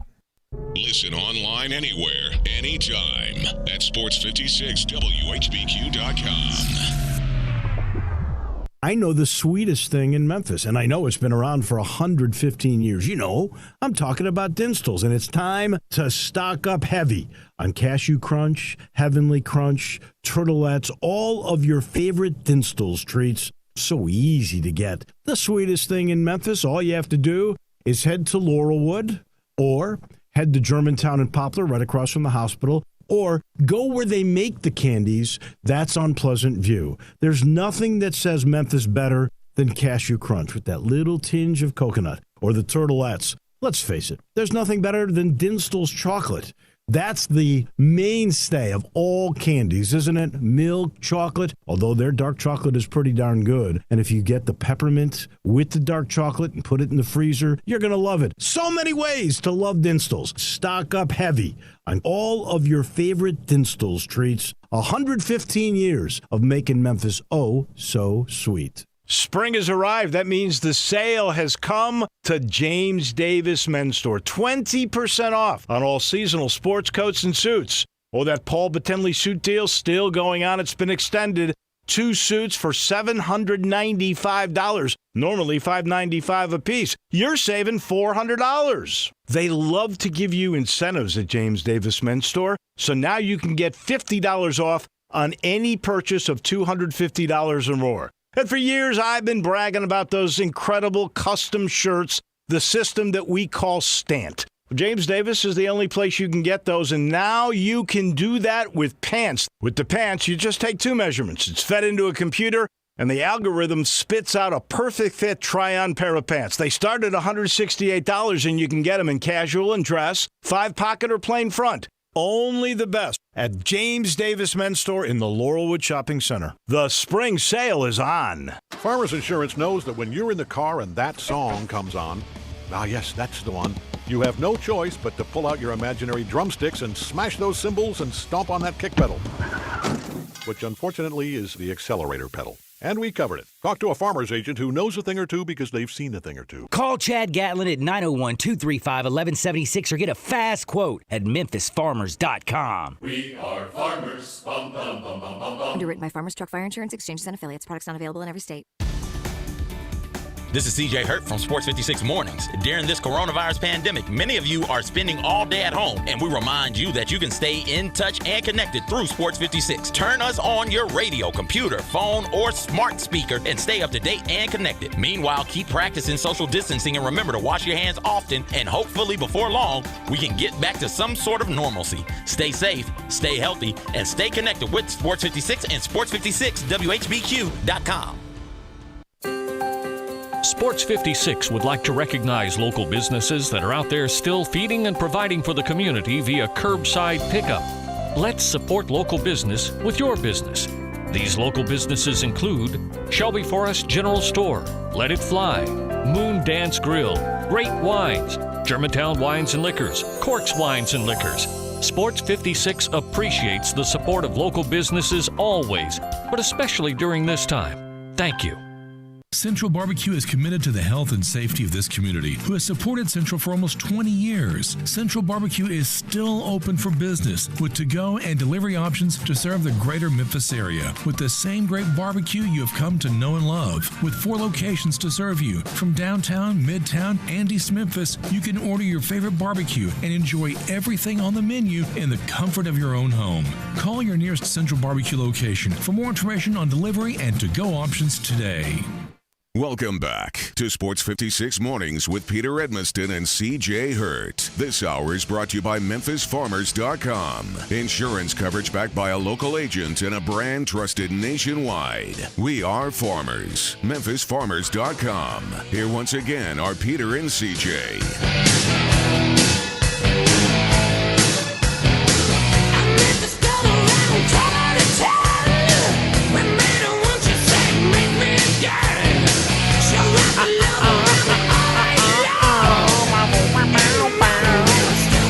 I like that Project Pat tweet that you sent me, CJ. Oh, yeah, no problem. Project Pat, hey, we need everybody to use their celebrity to get people to buy in and believe this thing is real and stay inside. Can you play that?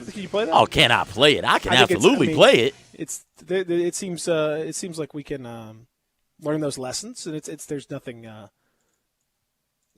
obscene in there. So I think we can play that, right?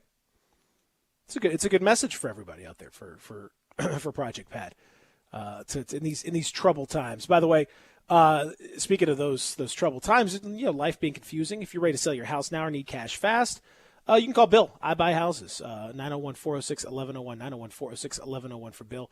And I Buy Houses, any house, any area, as is guaranteed to close in 5 days. Make sure you give Bill a call if you're looking to sell your home, especially now in these crazy times. Or maybe you got a rental property that's not working out so well because of the situation that's going on Economically, it's not easy. So you can call Bill 901-406-1101, 901-406-1101 for I Buy Houses. Is Project Pat ready? No, not yet. I'll let you know. Hold on. I got to try and find it now on the computer. Oh, you just had the link up, and you gotta send it from your phone. You send it to me. That's the problem. It's tough. It's tough.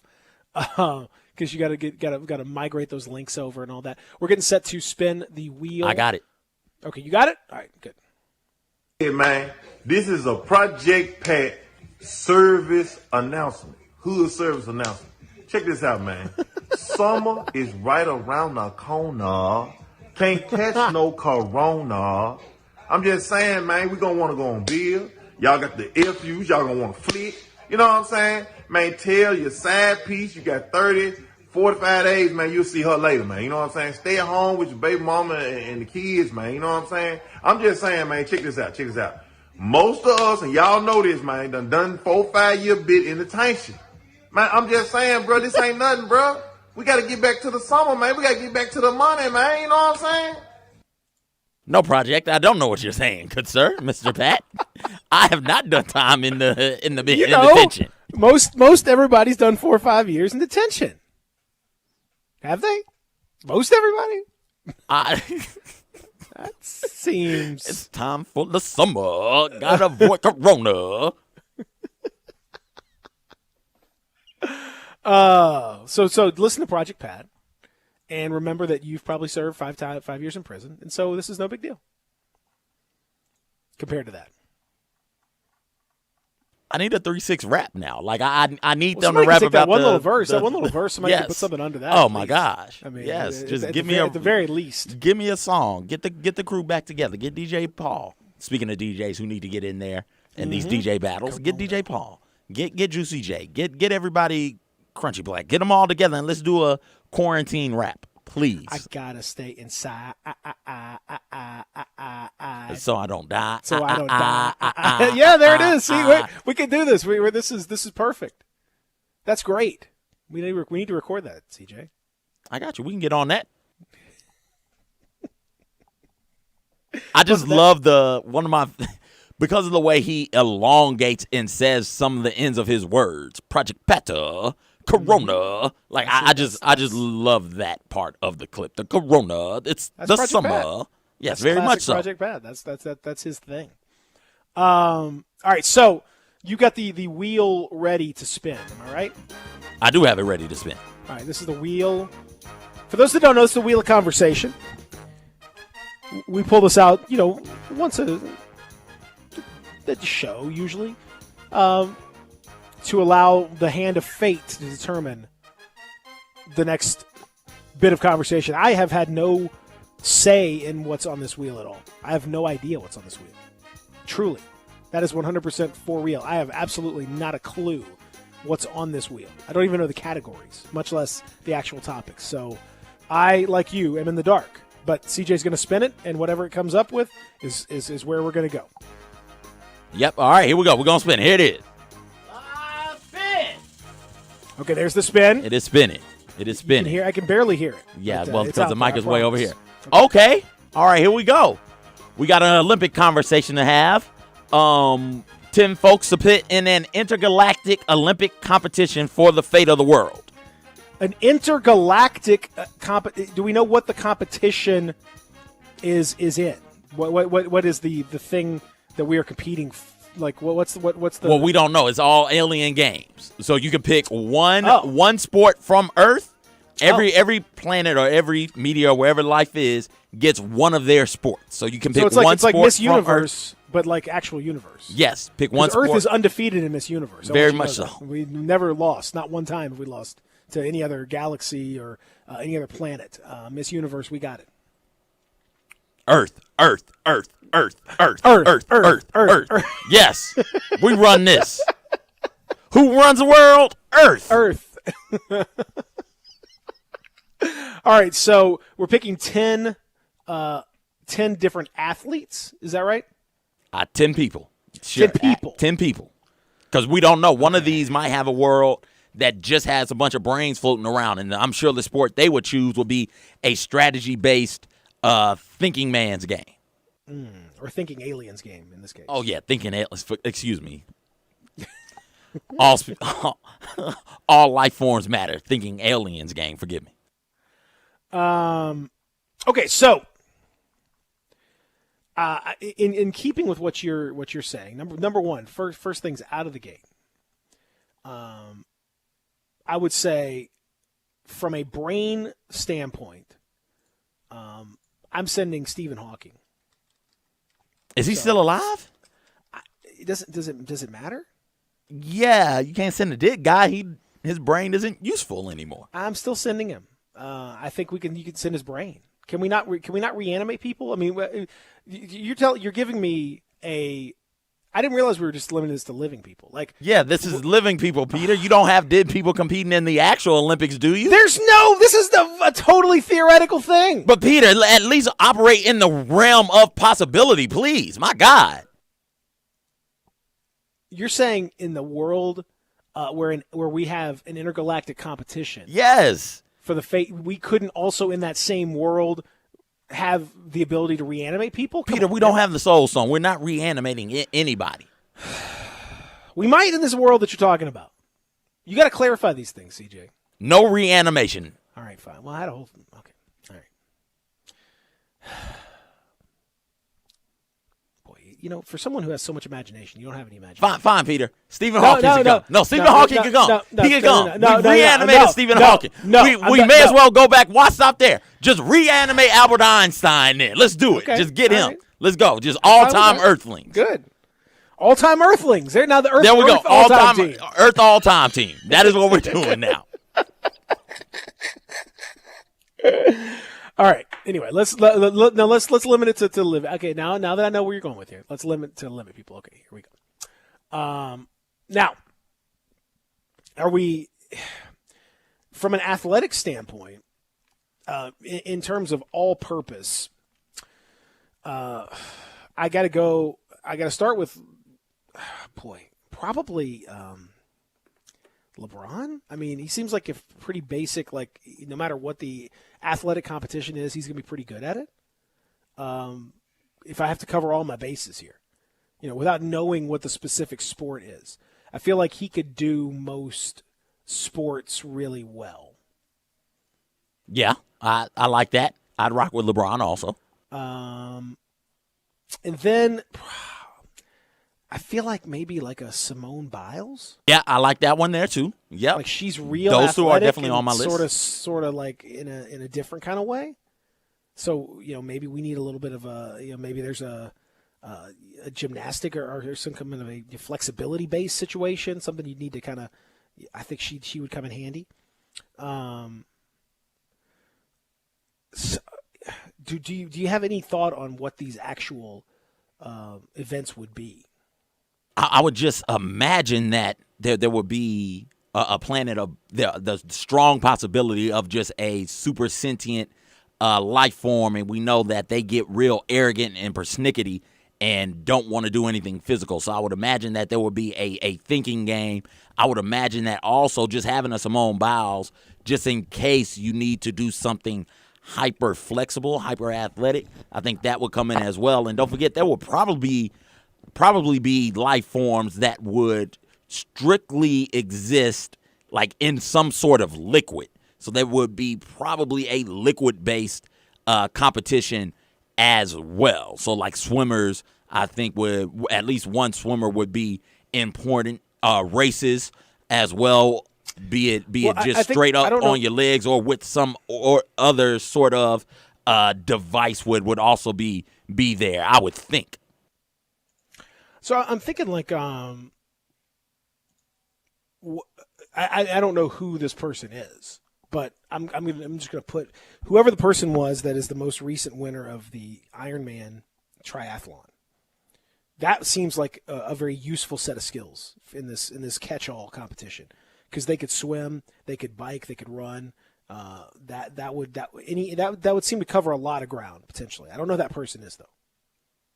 Just save that spot for whoever that qualifier is. I don't know whoever's going to win that particular qualifier. From a diplomatic standpoint, given speeches, you got to probably have Obama in there. I think from just a diplomatic standpoint, I think he's kind of the one of the better living speech makers that's out there. All right, I think Patrick Lang is the most recent Ironman world champion. Okay, Patrick Lang it is of Germany. Fine, no problem. Okay, who you got? Am I coming up with all 10? Let me get Reagan Smith, swimmer, the last swimmer to win swimmer of the year. She's really good, really fast, owns a couple of records, I do believe, in the 100 and 200 meter backstroke. So give me some of that. I would have said Phelps, but Phelps he's kind of out of his prime now. I feel like he's done for right now. Also, you said LeBron. We need somebody who's good at fighting, just in case there's a hand-to-hand combat sort of situation. And I would have said Fury until we saw Fury come out dressed like he was looking for the one true ring and just no legs at all and got pummeled. No, that was the other. No, that wasn't Fury. Who was it? That was Wilder. Wilder. Yeah, Deontay Wilder. I'm mixing them up. We saw Wilder come out dressed like that. Forgive me. So maybe Fury. Yeah. Maybe Conor McGregor. You know more about the mix. I think The Rock. Rock. Okay. I feel like The Rock would be good. From a fighting standpoint, hand to hand? No, but also from a charisma standpoint. Okay. And from other, he's definitely a glue guy. He kind of catches all of it. You know what I mean? Yep. And he's my guy because we're friends on Twitter now. So, I got to represent my guy. Yeah, that's a good point. I think he would be great. I think that's a good one. I feel like we need an X gamer also. Somebody. You're going to be skateboarding in space? I'm saying if they might have a hoverboard race. You know what I'm saying? Where they just hop on the hoverboard. I think LeBron would be fine with that, or The Rock, either one. I think maybe Simone. I don't think Simone certainly. I don't know though. Specialized. No, I don't think we need that at all. No, I don't. We can't waste one of our spots on an X gamer. I'm just saying. Listen, if they end up having a contest that involves some sort of multi-wheeled tricks being performed, I think that an X gamer would absolutely be something you would need to have. I think I want to bring in Jeff Bezos, the Amazon CEO, just for money. I think the money would be useful. The financial backing. Okay. The world's richest, maybe there's not anything that we can specifically do, but maybe we can help, in that sense of buying them off, possibly. To help win. Yeah, I don't know what their economies would be based on, but yes, I think we could probably convert some of our Earth money into other things that they would need. Look at us in this fictitious situation, already finding ways to cheat. Look at that. That's how you're supposed to do it. Oh, okay. But I like it. Any sort of gamesmanship, I'm here for. If we're dealing with an intergalactic battle for the soul of the people, whatever, we're playing to win here, buddy. I'm saying that you never know how much those flinger ship doohickeys are gonna run you for on the open market too. So I'm sure we can get some good resources. There's no question about it.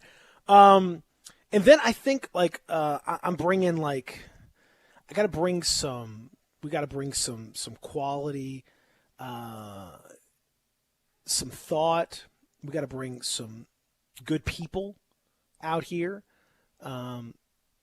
So, like a Dolly Parton, she could sing and she got money and she's innovative and ingenious. I think we have to have somebody in entertainment. I think Dolly. Do we? Wait, yeah, Dolly? I think so. Yeah. And Dolly's the one you want to go with? Yeah, I think so. No, I don't like that at all. Yeah, okay. It was a stretch getting Bezos, but I understand. We're gonna buy people off with Bezos. Yeah. Dolly, I don't get. She just makes people feel better. She's a good person. But you got The Rock making people feel better. Yeah, but you can't feel good enough. I think in this case we're gonna need a lot of people, feeling good about themselves. Okay. We got a lot of feel-good stories out here on this scene. Hey, listen. I don't see you providing a lot, frankly. In this, I gave you. I gave you the swimmer chick. That's one. We agree on Simone and LeBron. You're not. I would also go I tried to give you X game, and you shot that down. So now that it's was a bad idea. That wasn't a bad Dolly. idea. That's fine. You can shoot on Dolly. I don't care. I like Dolly. Okay, so I would go Mike Trout. I think Mike Trout, hand-eye coordination, things get thrown and you have to hit those things. I think Mike Trout will be able to handle that. So I throw Mike Trout in there too. I'm fine with Mike Trout. What about? So we have swimming. We have things being thrown. We have economics. We have diplomacy taken care of. Do we need underground? Yes. Somebody who could operate underground. Yeah, but who would that be? Tiger? Tiger went underground for a while. He did go underground for a while. In a manner of speaking. So to speak, yes. Yes. He's used to being attacked. Got money. He does. I think Tiger. I think we go Tiger. You put Tiger in? Yeah, I think Tiger. Because if you're talking about hitting things that are moving, Mike Trout, but if things are not moving, Tiger's good at hitting those things that aren't moving. I like that. I think we should throw Serena in there as well. Oh, just Serena, a general athlete, much I like agree. LeBron is just really, really good athletically speaking. And also maybe Messi? Does Messi still have it? Are we still considering Messi one of the best in the world? Absolutely. Okay. Oh, absolutely. Yeah, let's throw Messi in there, just in case there's a foot-eye coordination type thing, something that involves kicking some stuff around. Let's get Messi in there. Okay, I think we're going to win this. I feel good about that. That's a I good do team. too. I do too. It's a good team. A little too sports-related, probably, but hopefully there's some athletic stuff going on there. I think we may be in a little bit of trouble if it's not sports, but otherwise we're good. Maybe if it's not sports, we just have Bezos buy people off. Exactly. Either way, it works out well. We'll come back and continue here. Remember, we got Sam Vicente coming your way at 9:30. That's the wheel of conversation. You never know where it's going to land. Back after this, Real Sports Talk, Sports 56, 96.1, 87.7. Broadcasting from the Family Leisure Studio, we are Sports 56, 96.1, and 87.7. The folks at Homer Skelton Hyundai want to say thank you. Thank you, Memphis, for another spectacular year. They set records, but I can understand why. You think about the product. Where else do you get a 10-year, 100,000-mile limited powertrain warranty? That's what you get on every new car at Homer Skelton Hyundai. Oh, and thank you again for the 11th straight year, the #1 certified pre-owned car dealership in all of Memphis. It starts with that product, but then it goes to the shopper assurance. Where else do you go where you get transparent pricing, flexible test drive, take the car for a couple of days if you want, streamlined buying process? You're not going to be there all day, in and out. And then, and I have not seen this anywhere else, the 3-day worry-free exchange. You buy a new car, if you've got any buyer's remorse, you've got 3 days to change your mind. Just get on Lamar, take it into Mississippi, the first exit's Craft Road, turn left, and go see Chris True and all the gang at Homer Skelton Hyundai. Hey folks, I'm Jarrett Carter. My family recently purchased East Memphis Ace Hardware at Quince and White Station, and we're excited to offer the best selection of Big Green Egg and Traeger grills. And then don't forget about our Benjamin Moore Paint Studio and the Garden Center for flowers. Save 60% with our new Duracell key fob replacement program. We have a master locksmith service as well as glass cutting and screen repair. The East Memphis Ace Hardware, located at Quince and White Station behind Three Little Pigs. You'll see the dedication in every single step. You'll see it in the smiles when smiles are hard to get. You'll see it in the little things that add up to success. The caring and passion are the things that we love best. Wolf Chase Limb Brace is your Mid-South provider for orthotics and prosthetics. They are an ABC-accredited facility, and their practitioners are ABC certified. At Wolf Chase Limb Brace, their services include artificial limbs, legs and arms, braces of all kinds, and custom molded inserts. You can call them today at 901-507-7821 for their location on Highway 64 in between Germantown Parkway and Appling Road, or visit them at their new location in Jackson, Tennessee. That number is 731-660-5900, or visit them on the web at wolfchaselimbembrace.com. Dedicated our life to yours. Wolf Chase Limb and Brace. The Home Depot is here to help, and we have many ways to help. You can download our app or go online to find the essential products and information you need quickly. You can order what you need online, and we can have it waiting for you at the store. Or we can even deliver over 1 million items free. And we have thousands of how-to videos for the projects and repairs you need to make. We're here to help. The Home Depot. How doers get more done. Welcome back to Sports 56 Mornings with Peter Edmiston and C.J. Hurt. This hour is brought to you by MemphisFarmers.com. Insurance coverage backed by a local agent and a brand trusted nationwide. We are farmers. MemphisFarmers.com. Here once again are Peter and C.J.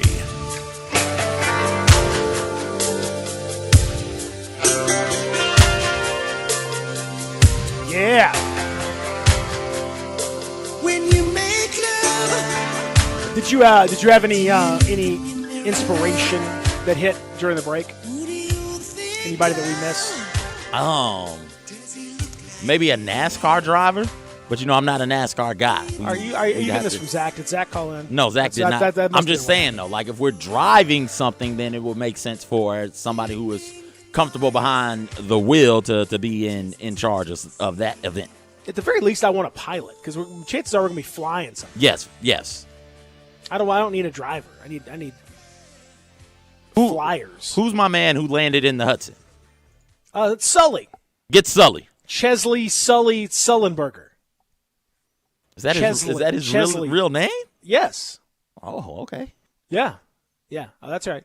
Chesley Sullenberger. Right there. There you go.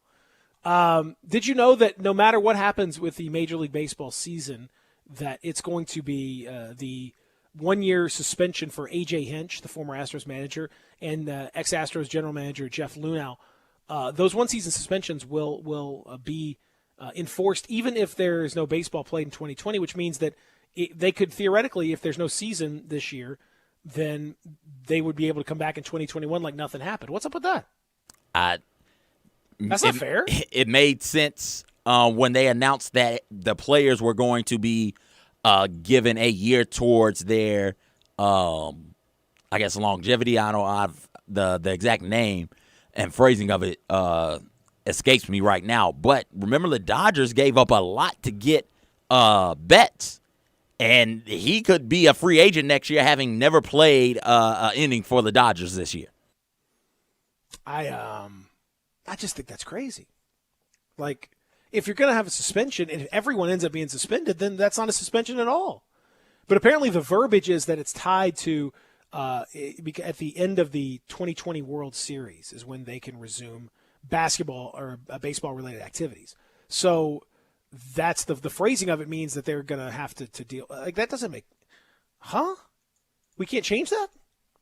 I'm fine with it. Hey, did we not check the fine print on this stuff? Ugh. That would but that would be typical.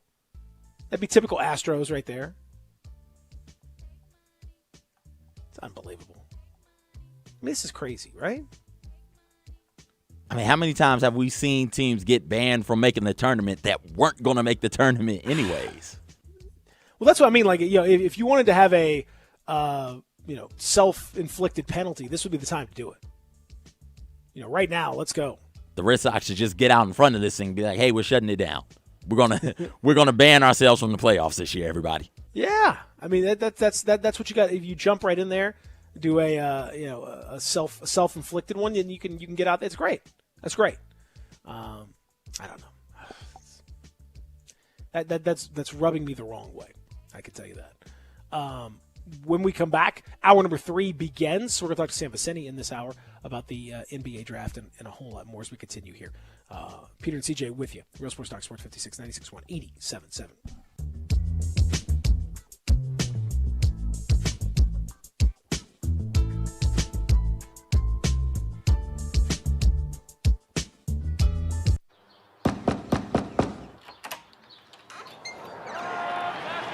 Bases loaded here at the top of the ninth. And the pitch. And it's out of here! We deliver baseball caps, mitts, and everything you need to get ready for the game. But what you really get when FedEx knocks on your door is so much more. FedEx Delivery. Game day spirit. What we deliver by delivering. If you're going on vacation, making a college campus visit, or if business takes you out of town, there's just no better place to board your dog than Barks and Recreation, 965 Reddick Cove between Bud Davis Cadillac and the Blue Plate Cafe in East Memphis. Boarding, daycare, grooming, we have the best of everything at Barks. Indoor-outdoor kennels so your family member can go in and out as they please. Indoor and outdoor play areas. 4 walks a day. Group play and individual attention from the best staff in the Mid-South, which includes an overnight staff to ensure the safety and comfort of your pet 24 hours a day. All reasons to choose Barks and Recreation above all other boarding and daycare facilities. BarksDaycare.com or 509-0909. Check us out and make your reservations now at BarksDaycare.com. If your dog could speak, he'd say Barks. Hi, it's The Herd. When it comes to scoring great hires for your business, you may be up against a few obstacles like an overwhelming amount of resumes, too many applicants, but not enough of the right ones. That's why you need ZipRecruiter on your team. No matter the industry, healthcare to manufacturing to business services, ZipRecruiter makes hiring faster and easier. Now try it for free at ZipRecruiter.com/herd. When you post a job there, it gets sent out to over 100 job sites. Then their powerful matching technology hustles for you to find people with the right experience for your job. In fact, 4 to 5 employers who post on ZipRecruiter get a quality candidate within the first day. Right now, my listeners can try ZipRecruiter for free at this exclusive web address, ZipRecruiter.com/herd. That's ZipRecruiter.com/HERD. ZipRecruiter.com/herd. ZipRecruiter, the smartest way to hire.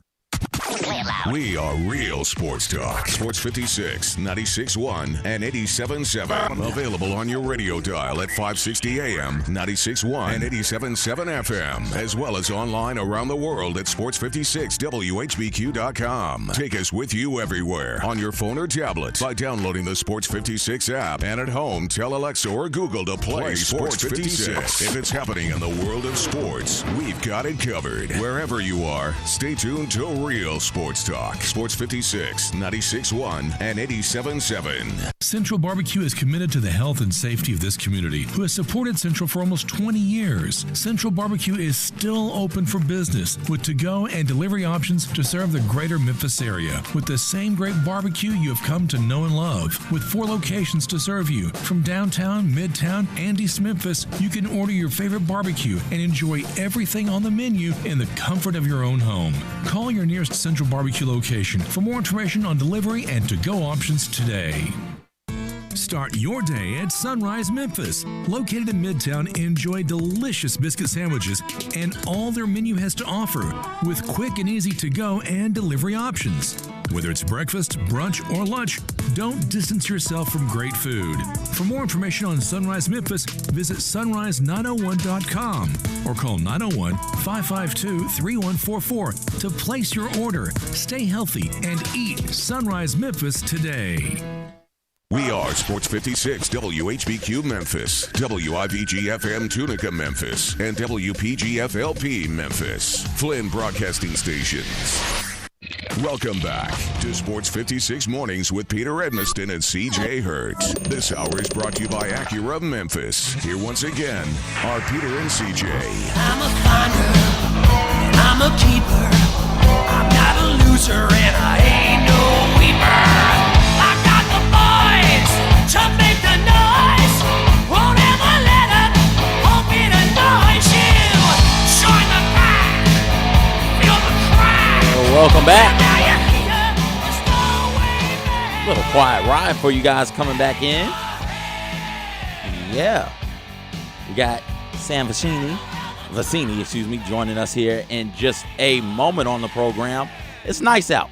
It has been really since that storm came through Saturday. I can't recall any rain going on this week. It seems to be clearing up. Unfortunately, we can't all get together and hang out, but you can still find little things to do outside to hang out and have yourself a good time. The wife and I have taken to, because you guys are all crowding the parks, the wife and I have decided we're just going to do neighborhood walks from henceforth and from now on to try and have some fun and get out, exercise, stretch the legs, keep our social distance from everybody. And we did historic Evergreen yesterday and Overton Park as well. It was a whole lot of fun. It's 55 degrees right now. It's going to get up to 71.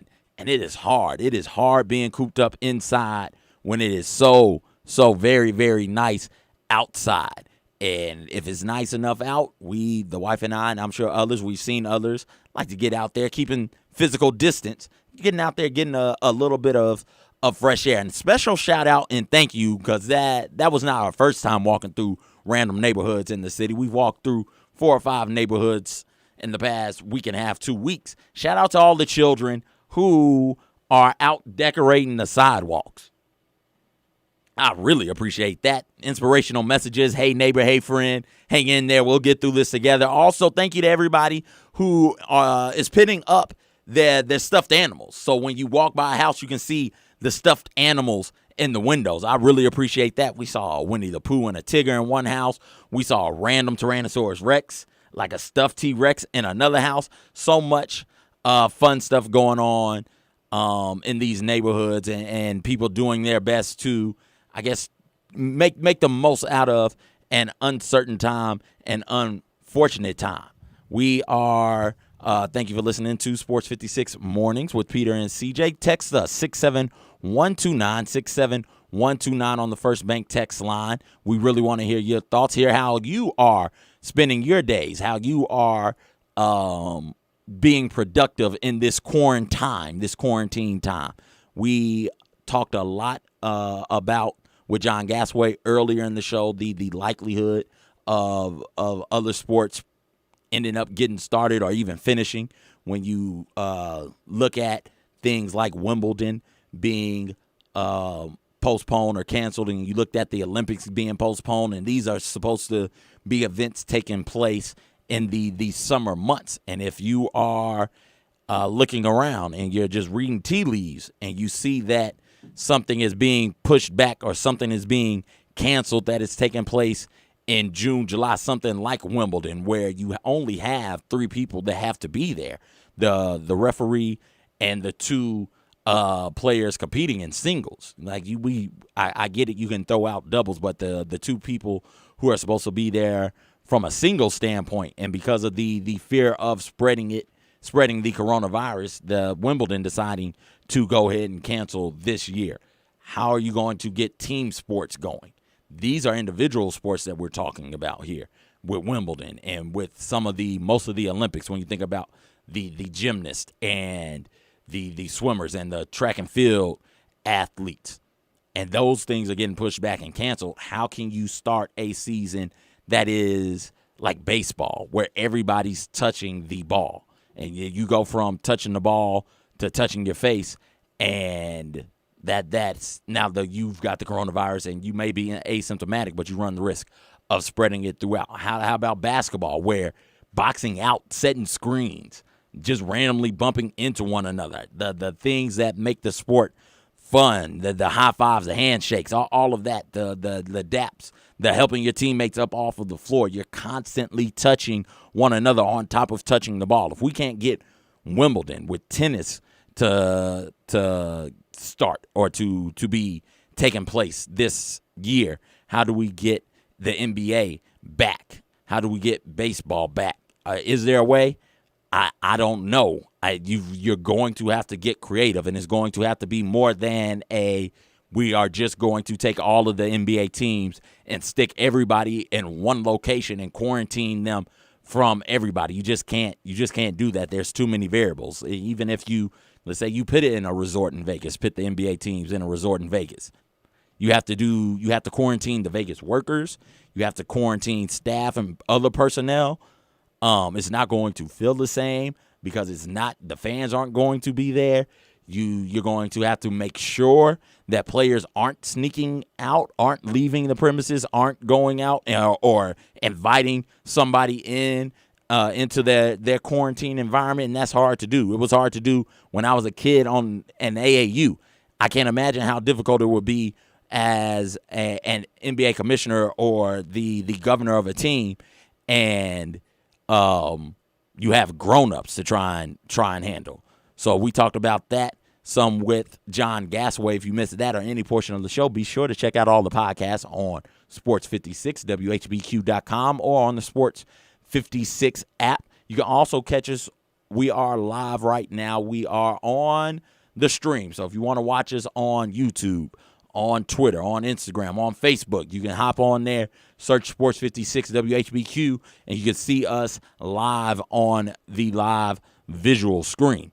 And it's getting to the point to where not only restarting sports like the NBA are starting the MLB season, that's what's supposed to be going on right now, but looking ahead some, it's looking like football may take a bit of a hit due to this coronavirus as well. I saw yesterday, I do believe Brett McMurphy, who I can't believe that ESPN let him go, but whatever, still doing his thing, still doing a great job, one of the best covering college sports, especially college football, that there is right now, tweeted out, listen, the Ohio State not allowing students back on campus till July. So if you got that going on at Ohio State, if Ohio State is taking those types of measures, how can you have college football at the regularly scheduled time? That is not feasible, because you come back to campus, the student athletes are always on campus. That's how they graduate so early. That's why so many of them are able to graduate, because they are taking summer classes on top of their regular course load in the spring and in the fall. So if you're telling me the college athletes aren't on campus, aren't training, aren't in shape, you've got to have a longer training period. And by longer, I mean there's been no spring football, no spring training, there's no summer conditioning, there's no fall. There may be no fall practices or limited fall practices. You can't have people out there trying to compete at a high level. One, is going to be a terrible looking product. Two, you're going to be possibly dealing with injuries. So if that is the case, you have to get a little creative and try and figure out a way. And it would hurt. I know it would hurt. We've seen the numbers on what these athletic departments' budgets look like with football and what they look out without football. Texted in. You cannot pit 350-pound athletes in 100-degree heat with no all-season workouts, no spring training. You're asking for heat strokes and death. Yeah, that is the issue that the NCAA is now faced with. The March Madness is over and done with. They've resolved that. Unfortunately, it ended up with being the tournament getting canceled, but that's been handled. Now looking ahead some, the NCAA has a problem that is just as big, because these athletic departments depend on football. Football brings in enough money to finance the other sports on campus, from be it LSU or UAB or Memphis. Think about the money that football has brought in here recently for the University of Memphis.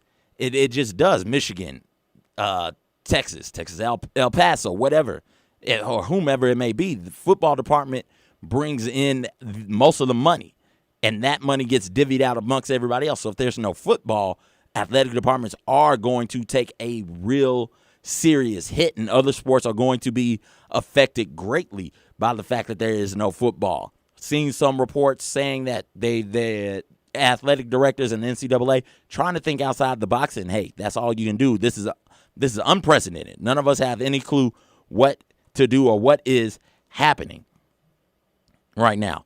But if you've got no football that can be played in the fall, seems people say move it up some, which no, you don't do that either. We aren't going to be outside of this pandemic. One, but two, you could maybe move it back to spring. I don't know. I get that we're trying to find various ways to cope with this.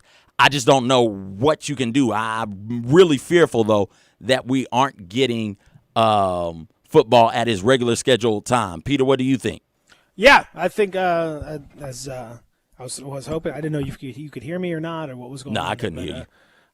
Yeah, I was I think I've just been interjecting randomly in the middle of your discussion there. I got the headphones in. I have no clue what's going on. Okay, well, it's yeah. I was My like, bad. hey. Yeah, I don't know. I mean, we're in uncharted waters on all of this stuff. So I think it's the idea is when you talk about, and you mentioned the college campus situation, you have to start taking that stuff into account. People are kind of going to find a new reality of what this is like, and you're already seeing so many people figure out ways to work from from home in different capacities and in all different lines of work. But you also see so many folks out of work or furloughed, temporary or permanent.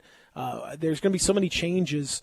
I think when this is all said and done, it's just going to be really hard to see what the landscape of sports is going to look like.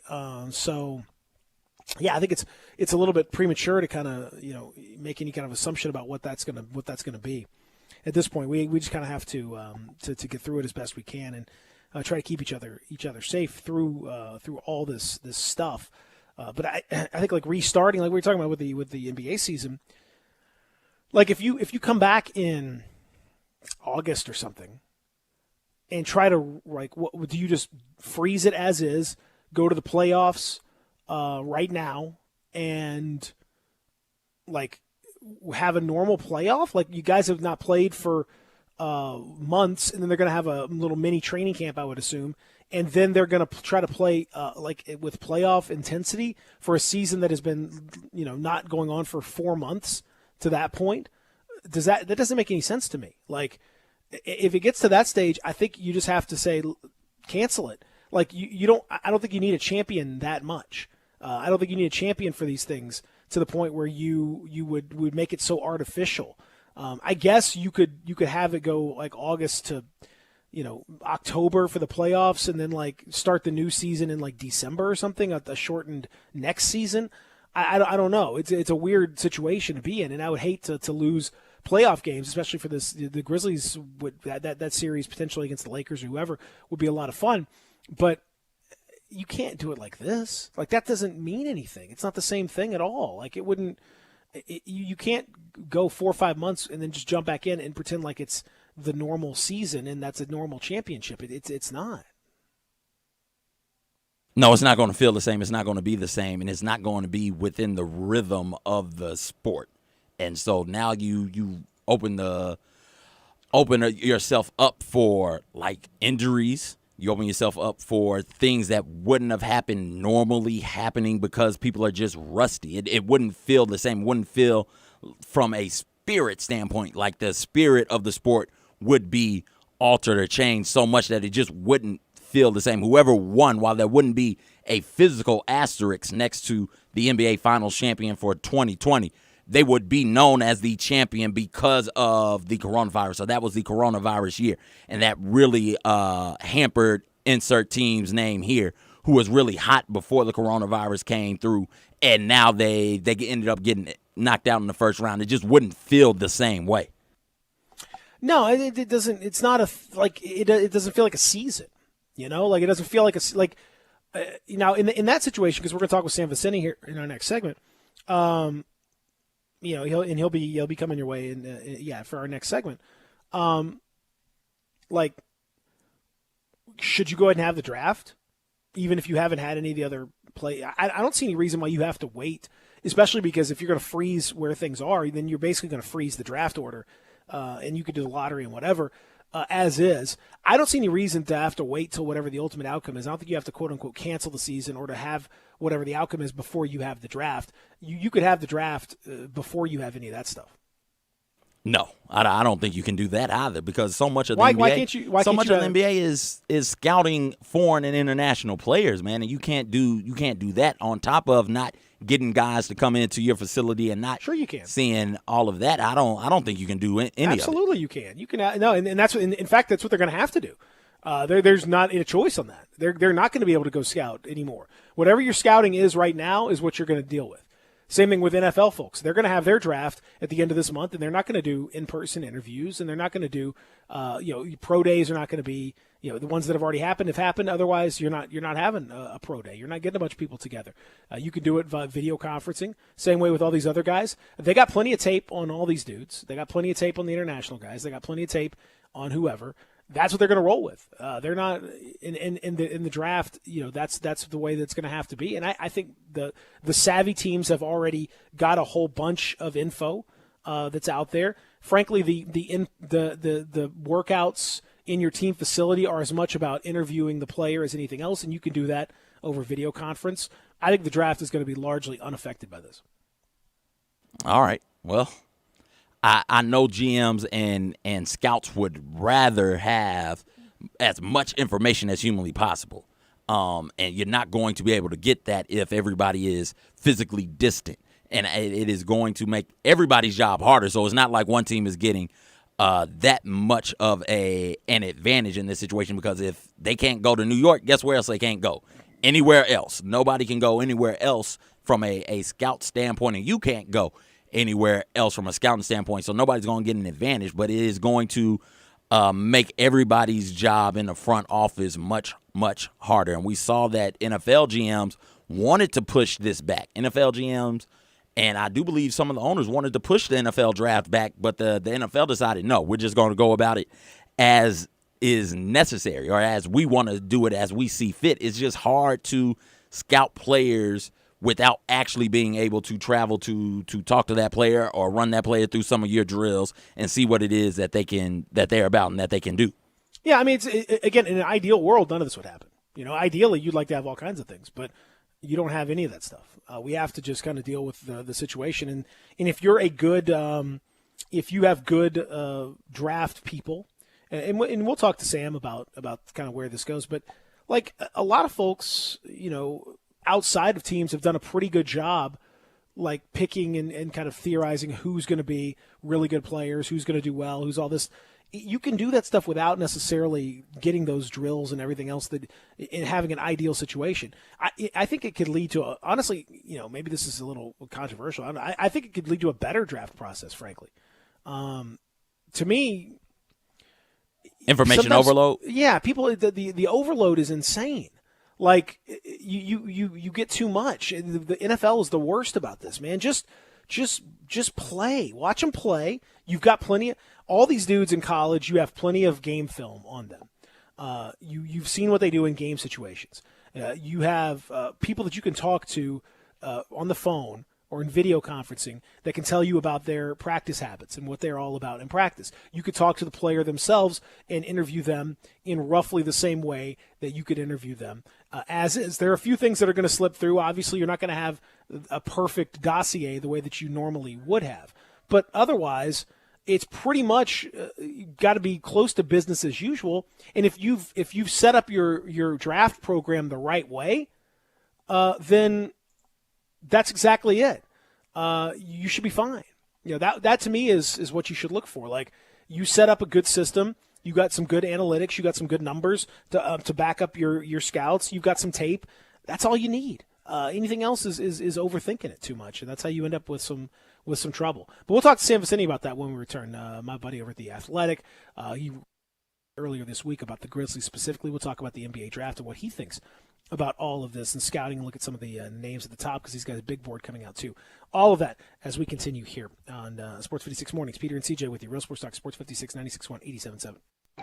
Spend your lunch with Greg Gaston and Eli Savoy on Sports 56 Middays, delivered by FedEx. Weekdays from 10 to 1 on Sports 56, 96.1, and 87.7. First Bank is here to help you, whether you're a business looking for a loan to expand or refinance an existing one, a homeowner looking for a mortgage or home equity line, a consumer wanting to finance your dream car, or wanting a competitive rate on your CD deposits. Let First Bank try to handle your banking needs. Stop into one of First Bank's 3 local branches today: 6482 Poplar Avenue, just east of International Paper, 8398 Highway 64 across from Wolf Chase, and 6280 Highway 64 in Oakland. Or check them out online at firstbankonline.com. Member FDIC, Equal Housing Lender.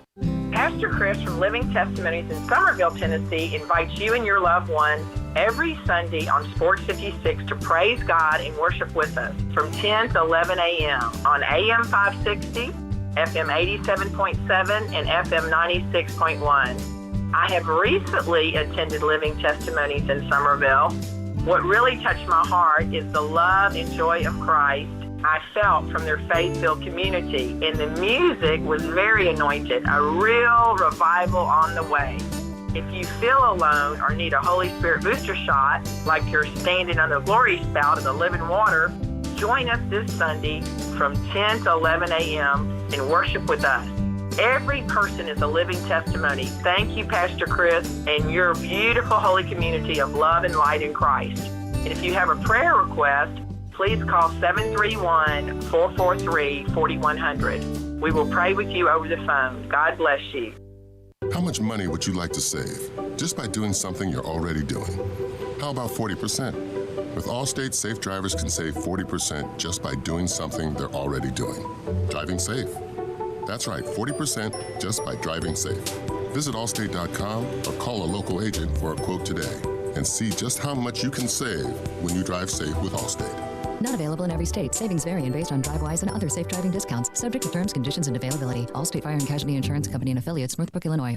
I Buy Houses, 901-406-1101. That's 901-406-1101. I Buy Houses. I Buy Houses will buy a house in any area, in any condition, and yes, it's guaranteed to close in 5 days. If you need to sell your home quickly, call 901-406-1101. If you've been through a divorce, if you lost your job, if you're tired of renters, I Buy Houses can get you your money quickly. I Buy Houses will buy your home in Shelby County, DeSoto County, Memphis, Bartlett, South Haven, Horn Lake, Olive Branch, anywhere and everywhere in between in any condition. And yes, they're open 24 hours a day, 7 days a week. I Buy Houses, 901-406-1101. That's 901-406-1101. Grab that pen, 901-406-1101. I Buy Houses. There's a new commissary in town. In Collierville, Germantown Commissary is doubling. Yeah, they're still going to have the old Germantown Commissary by the tracks, but now there's a huge new Germantown Commissary in Collierville at Poplar and Houston Levee Road. It's huge, too. There's a drive-through. There's plenty of parking. No telephone pole to get in your way. A cool patio. It's right by the track, so the tradition continues. And this is a tradition that's been around forever. That commissary is famous for hickory-smoked, slow-cooked Memphis-style barbecue. They've got a private party room at the new one in Collierville. Self-catering still continues. Party packs for $5.95. Basically, the great ribs, the great pulled shoulder, the great deviled eggs. Everything is there in Collierville and Germantown now. So there is now a Germantown and Collierville style of barbecue. It's called Germantown Commissary. Sports 56 would like to recognize local businesses that are out there still feeding and providing for the community via curbside pickup. Let's support local business with your business. These local businesses include Central Barbecue, Sunrise, Sweetgrass, Humdinger's, Germantown Commissary, Jason's Deli, Corky's, East Coast Wings, Moe's, and Soulfish Cafe. Sports 56 appreciates the support of local businesses always, but especially during this time. Thank you. Welcome back to Sports 56 Mornings with Peter Edmiston and CJ Hertz. This hour is brought to you by Acura of Memphis. Here once again are Peter and CJ.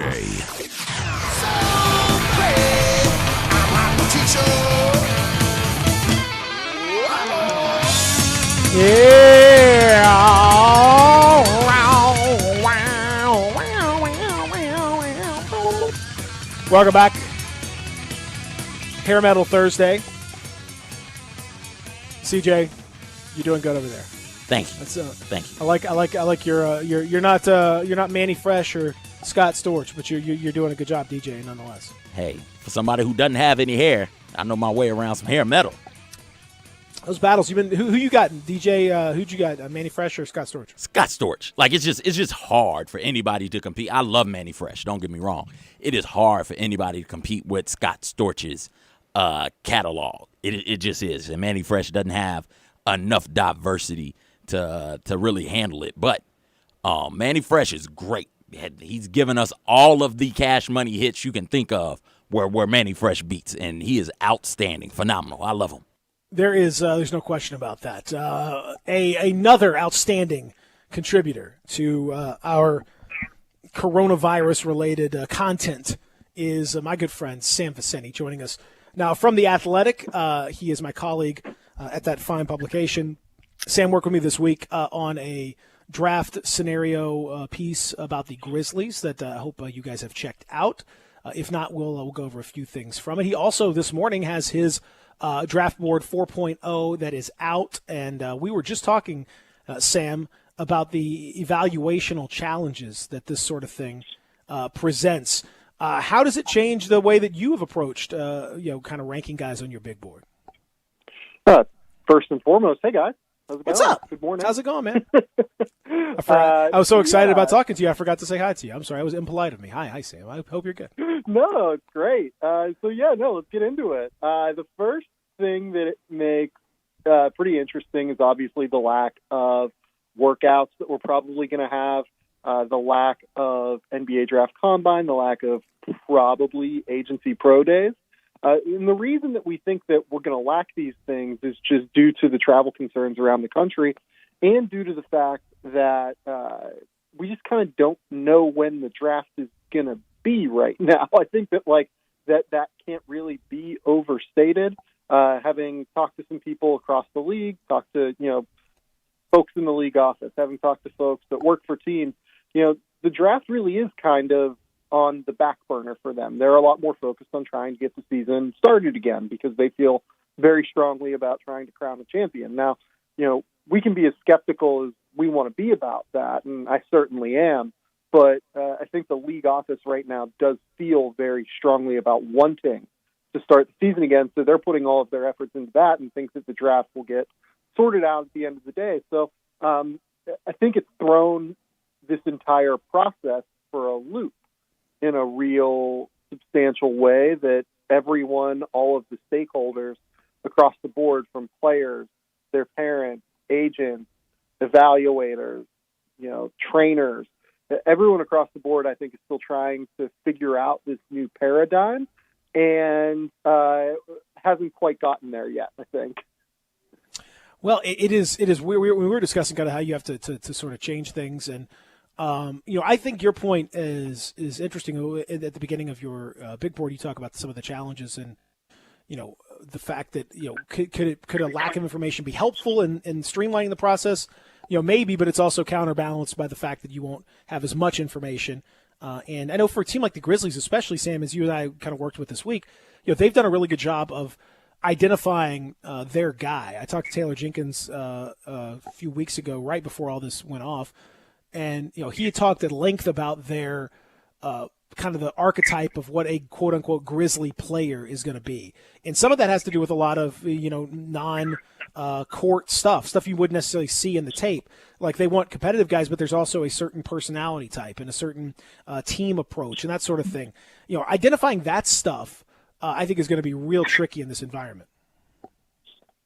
Yeah, I definitely agree with that. It's going to result in fewer guys coming in and out of the Grizzlies facility. Like typically teams have, some of the less aggressive teams when it comes to workouts will have, 20 guys come into their facility over the course of the pre-draft process. Some of the more aggressive teams will have 70 guys come in and work out for them. They'll have something like, 15 pre-draft workouts of, 4 to 6 guys. And I think that it's going to be harder for teams to get that kind of in-depth knowledge base on who a person is as a competitor because they're not going to be coming in and out of the facility. So they're going to be relying on a lot of the sources that they've cultivated because, look, us in the media business aren't the only people that cultivate sources. NBA scouts and evaluators and front offices, the most important resource that they have is getting good information from people that they know and trust. So you don't want to hear from a bunch of yes men in regard to prospects. You don't want to hear from, coaching staffs that just always pump up their guys. I'll give you an example of that. I guess that back in 2013, the UNLV staff had a very real reputation for simply just pumping up their guys and not giving NBA scouts the real, really what was happening with a lot of their players. And you look back, and the Cavs didn't do their research enough and came away thinking Anthony Bennett was going to be a guy that was going to really focus in on getting his body together and really becoming a more impactful player, and that was just bad information, right? So I think that the teams that get the best information from their sources are going to be the teams that have an advantage during this process. It is the process is going to be tricky without doubt. You and I wrote about the Grizzlies situation, and I in particular, Sam, they're looking. I think it's pretty clear they need some shooting for sure. They need wing players more than anything else. So at their normal position, we'll forego the top of the lottery. We'll talk about that in a second with just kind of your big board overall. But with respect to the Grizzlies, right now they're sitting with a 40th overall pick. So you're talking about guys. This is a pretty flat draft. So it's hard to know. Guys could be valued all over the place by a lot of these teams. So it's hard to know exactly where that would cut off. But some of the guys that you alluded to. Who do you think would be good options if the Grizzlies choose to pick a player that's probably going to be part of their setup next year, somebody that might make their roster?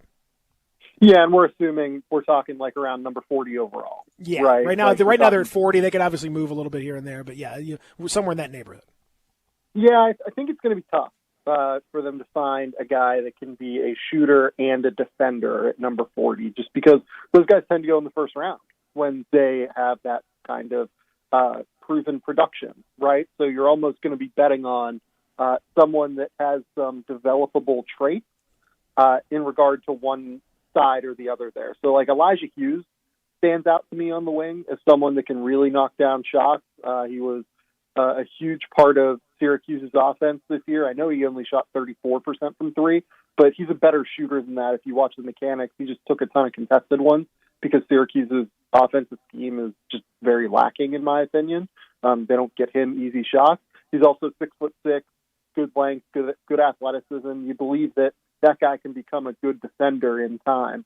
Robert Woodard is kind of interesting, I guess, as a guy that's like 6'7", 6'8", with a 7'1" wingspan. Plays hard defensively. Doesn't really have the kind of feel traits that the Grizzlies tend to look for. But he did shoot 40+% from three this year.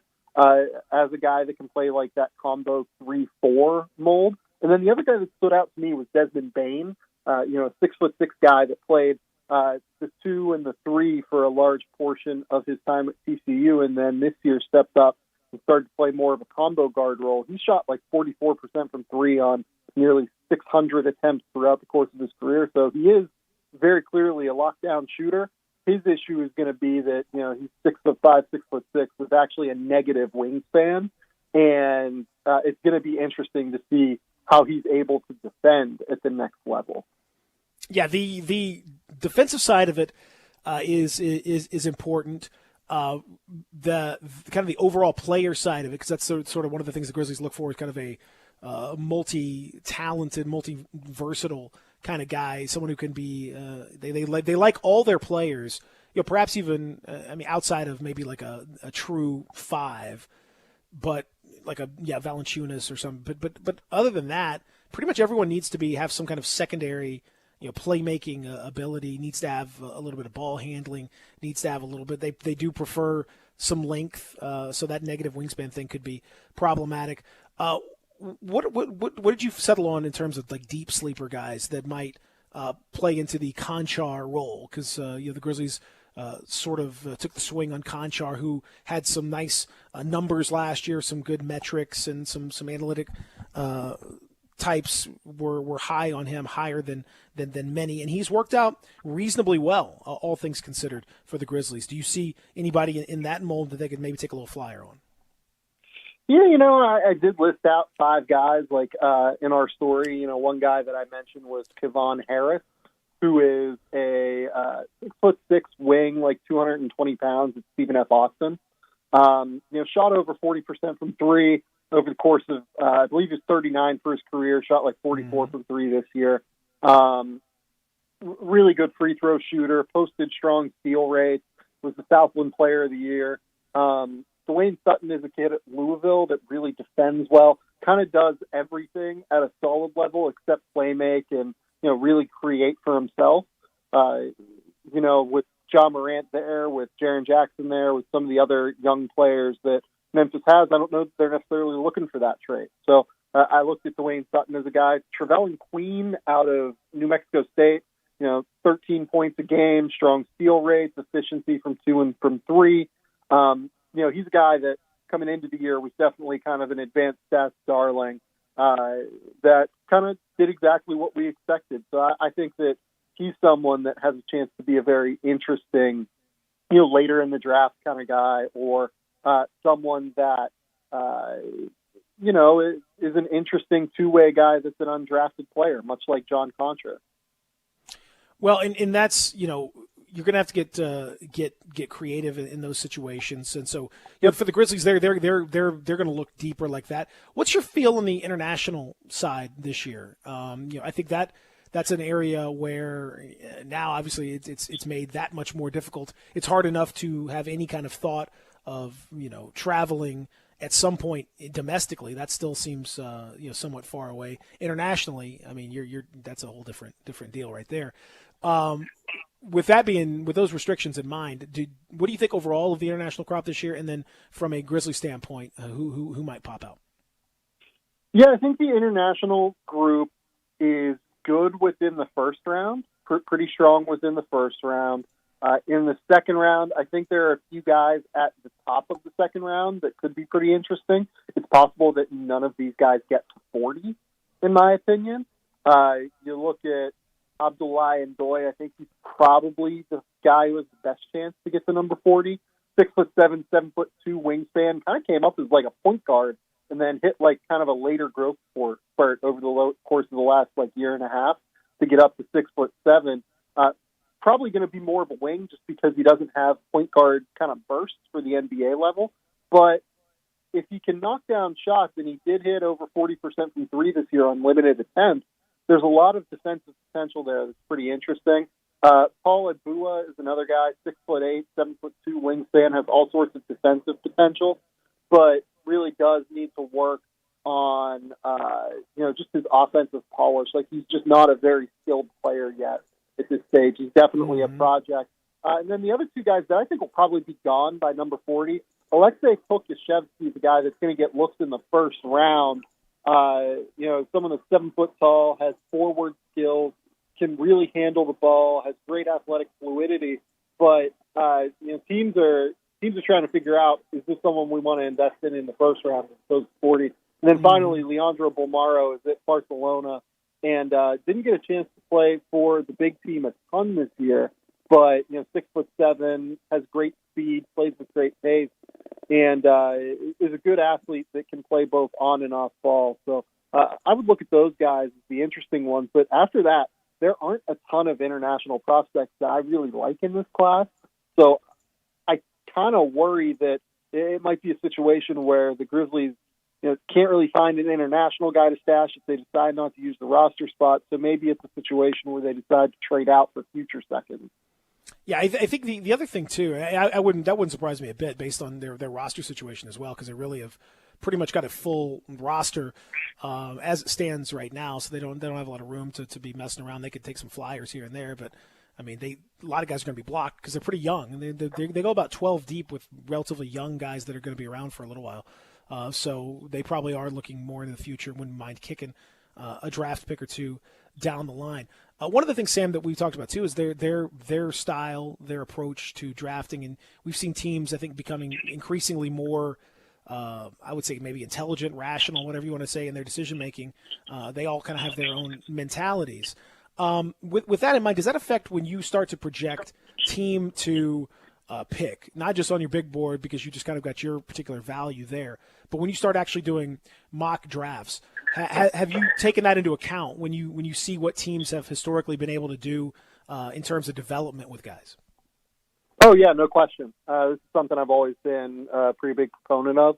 I have gone back through the years and really taken a look at what some general managers and what some front office folks really tend to value in prospects. I literally have like a document of, every GM's tendencies, every team's tendencies and what they look for in the draft, just because I think it's important to know what these teams are really looking for. And with Memphis, we're still very early in this specific front office's evaluation process, like evaluating them as evaluators, right? Like that's a tongue twister, I guess, but we're still very early. This is going to be, I believe, their second draft, although some of these guys, have been around for the long haul. Certainly Chris Wallace has a pivotal role in scouting still, from what I've been told. He's just not necessarily the one making decisions now, right? It's good to have someone like that around. It's good to have someone like Rich Cho around, who has been around the block. But, I think that when you look at what they have valued so far under Zach Kleiman as the general manager, Jason Wexler being involved in this process on the basketball side, it does seem like they do really value numbers, do really value strong statistical and analytical indicators, in addition to guys that are really good people, that are really competitive, and that are going to kind of bring the right mentality to their locker room. The mentality part is interesting, and I think you're right. There's been a significant change in the way they approach it here.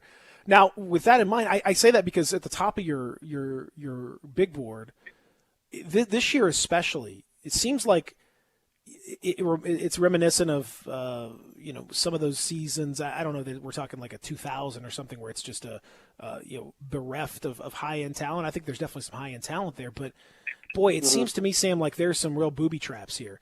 If you pick if you're the wrong team for this particular player, or if this player doesn't quite develop, I think there could be a lot of mediocrity at the top of this draft. Do you agree? Yeah, I agree totally. I think that you look at this class, there's a lot of similarities to the 2013 class. There are going to be guys at the top of this class that, frankly, I think fail at trying to figure out which guys are going to. And I think that that's what is really, really difficult with this process. And, I think a lot of it is going to come down to situational factors. Do the right teams value the right things in regard to prospects and can foster those guys in a very positive developmental atmosphere? It's going to be really fascinating to me. I'm really if I was a team that had a high pick in this draft, I would be trying to trade out for many of the same reasons that I think that teams are probably a bit less inclined to trade into the top, 5, 6, 7 in this class, just because there is so much uncertainty surrounding it. Now, my hottest take, Sam, is that, and I'm sticking with this, but you're probably you may disagree, and that's okay. I think when it's all said and done, and God knows we can't project anything at this point, but let's say 10 years down the line, I think Precious Achiuwa will have been a better NBA player than James Wiseman. What are the odds that I'm right? I think reasonable. Yeah, I don't think that's like a totally off the wall opinion. I guess that it all depends on what your reasoning is. I would love to hear your reasoning on that. Well, my reasoning is I think bigs, more traditional centers, and Wiseman is certainly, from an athletic standpoint, tremendous. But I'm not a believer in the shot.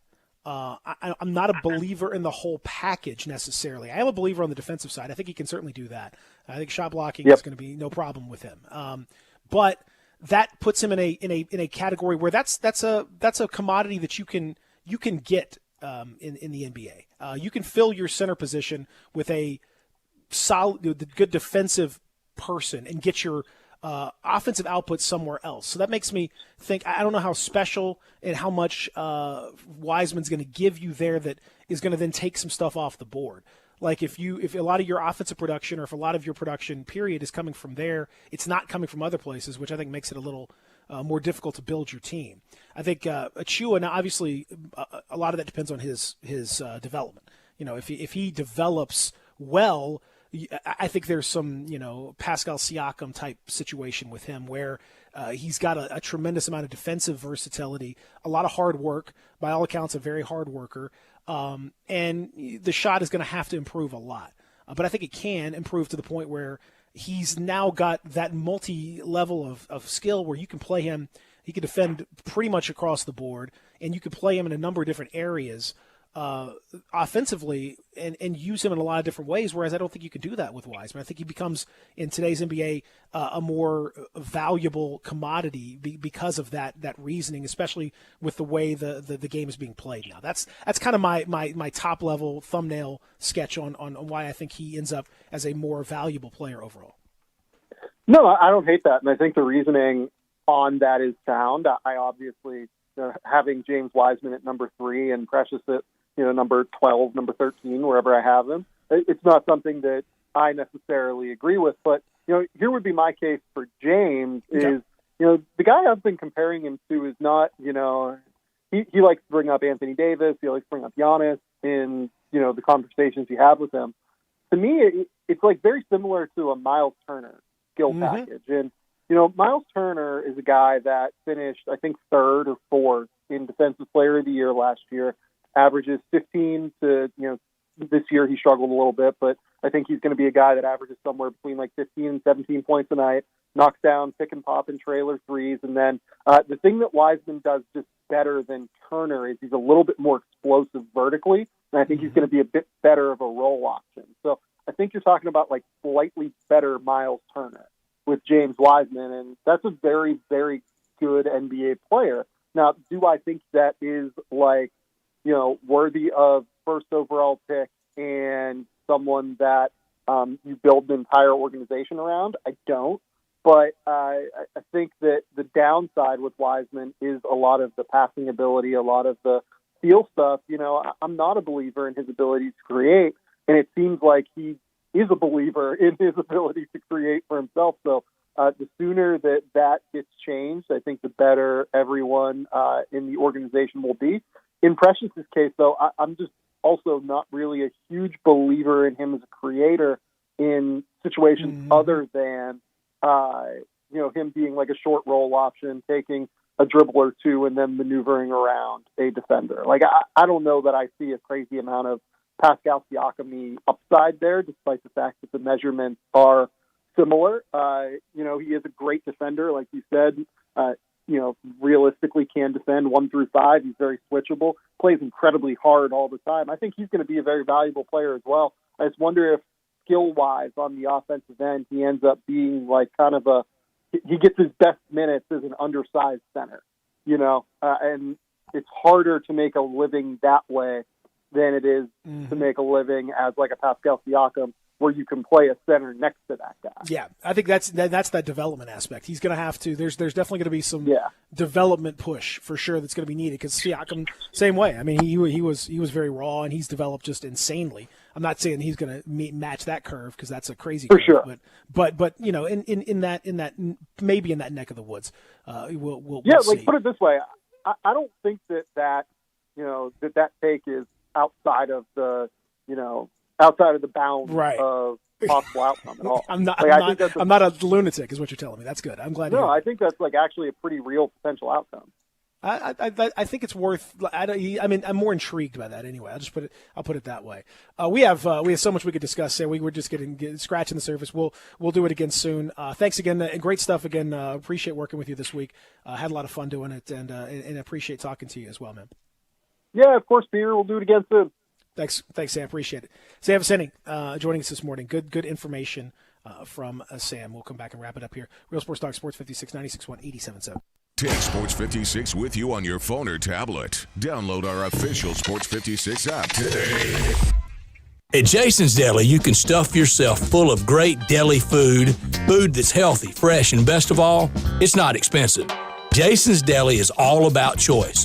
Whether you're looking for a gluten-free menu, vegetarian sandwiches, healthy kids meals, or if you'd like to invent your sandwich via the build your own selections, Jason's Deli has you covered. And they only use fresh, wholesome ingredients. Choose from the club and specialty sandwiches, paninis, wraps, soups, salads, pastas, and much more. I love the cleanliness in the restaurant, the hospitality, and of course the cost. They have a huge salad bar and great soups, including Southwest chicken chili, fire roasted tortilla, organic vegetable, tomato basil, and many, many more. And if you're planning an event, their catering department is fantastic and can handle any size party. Go check out Jason's Deli's 4 locations. On Ridgeway in the Park Place Center, that's my favorite, on Germantown Parkway in Cordova, at Poplar and Highland, and on Goodman Road in Olive Branch. Hi, this is Greg Gaston from Sports 56 Middays. During this coronavirus pandemic, many of you are spending all day at home, and we remind you that you can stay in touch and connected through Sports 56. Turn us on your radio, computer, phone, or smart speaker, and stay up to date and connected with the community. Keep practicing social distancing, and remember to wash your hands often. And hopefully, before too long, we can get back to some sort of normalcy. Stay safe, stay healthy, and stay connected with Sports 56 and Sports56WHBQ.com. Now, a tournament flashback. Last year's first semifinal game paired Auburn against Virginia. The winner was headed to their school's first ever title game. Here's Guy trying to penetrate, nothing there. Backs it to Jerome. Open 3 right wing. Got it! Jerome rolls to 3, gets a big shove from his teammate Kyle Guy, and the lead is 10. Ty Jerome of the Cavaliers survived a late run by Auburn to win the game 63-62 and punch their ticket to Monday night. Lowe's Pro customers, listen up. Because we have something special just for you. Introducing the Lowe's for Pros loyalty program, built just for pros like you. By signing up, you'll have access to personalized offers based on the supplies you use most, be able to track purchases so you know where your money's spent, and get tools to help manage your business. All because we value the pro behind the business. And it's time someone got behind you. Enroll today at lowesforpros.com. Do it right for less. Start with Lowe's. Welcome back to Sports 56 Mornings with Peter Edmiston and CJ Hertz. This hour is brought to you by Acura of Memphis. Here once again are Peter and CJ. What'd you make of Sam? Sam is great. I loved it. Did you agree with his evaluation? Which one of Precious? Yeah, the final one, really. The Precious versus Wiseman situation. Yeah, that we saw it. We saw what Precious was able to do in Memphis this past year, and for all of the great things that he was doing, being player of the year in the conference, he doesn't really create for anybody. And his handles do need a little bit of work, and it is going to be like you were saying. If he develops, it's there. All the tools are there. He just needs to get someplace where they know how to work with a player and develop said player. I think that's it's all about development at this stage. That's a huge part of it, especially with this draft, because I mean there's so many different guys. We still have so many things that we're going to get to with Sam, and we'll have Sam back on in the coming weeks to do it again. But at the top, like you're talking about your LaMelo Balls and your Anthony Edwards, those guys are like at top of draft boards. Denny Avdija from Maccabi Tel Aviv. Killian Hayes. These are international guys. But if they don't develop, then they're not going to be very good. Like, there's so many of these guys. Cole Anthony. This draft more than almost any other in a while, at least since 2013, and probably going back even further than that, is about what your team does with that player. And that's going to be a fascinating situation to find out. We'll talk more tomorrow about all of that, plenty more, including our buddy Adam Kramer, Kari Thompson as well. So it looks like going to be a lot of fun. Thank you, CJ. You're welcome. See? Yeah, thank you. See, I'm being nice. We got to get out of here. Greg Gaston coming up next with a Midday's Big Show from Greg. We'll see you.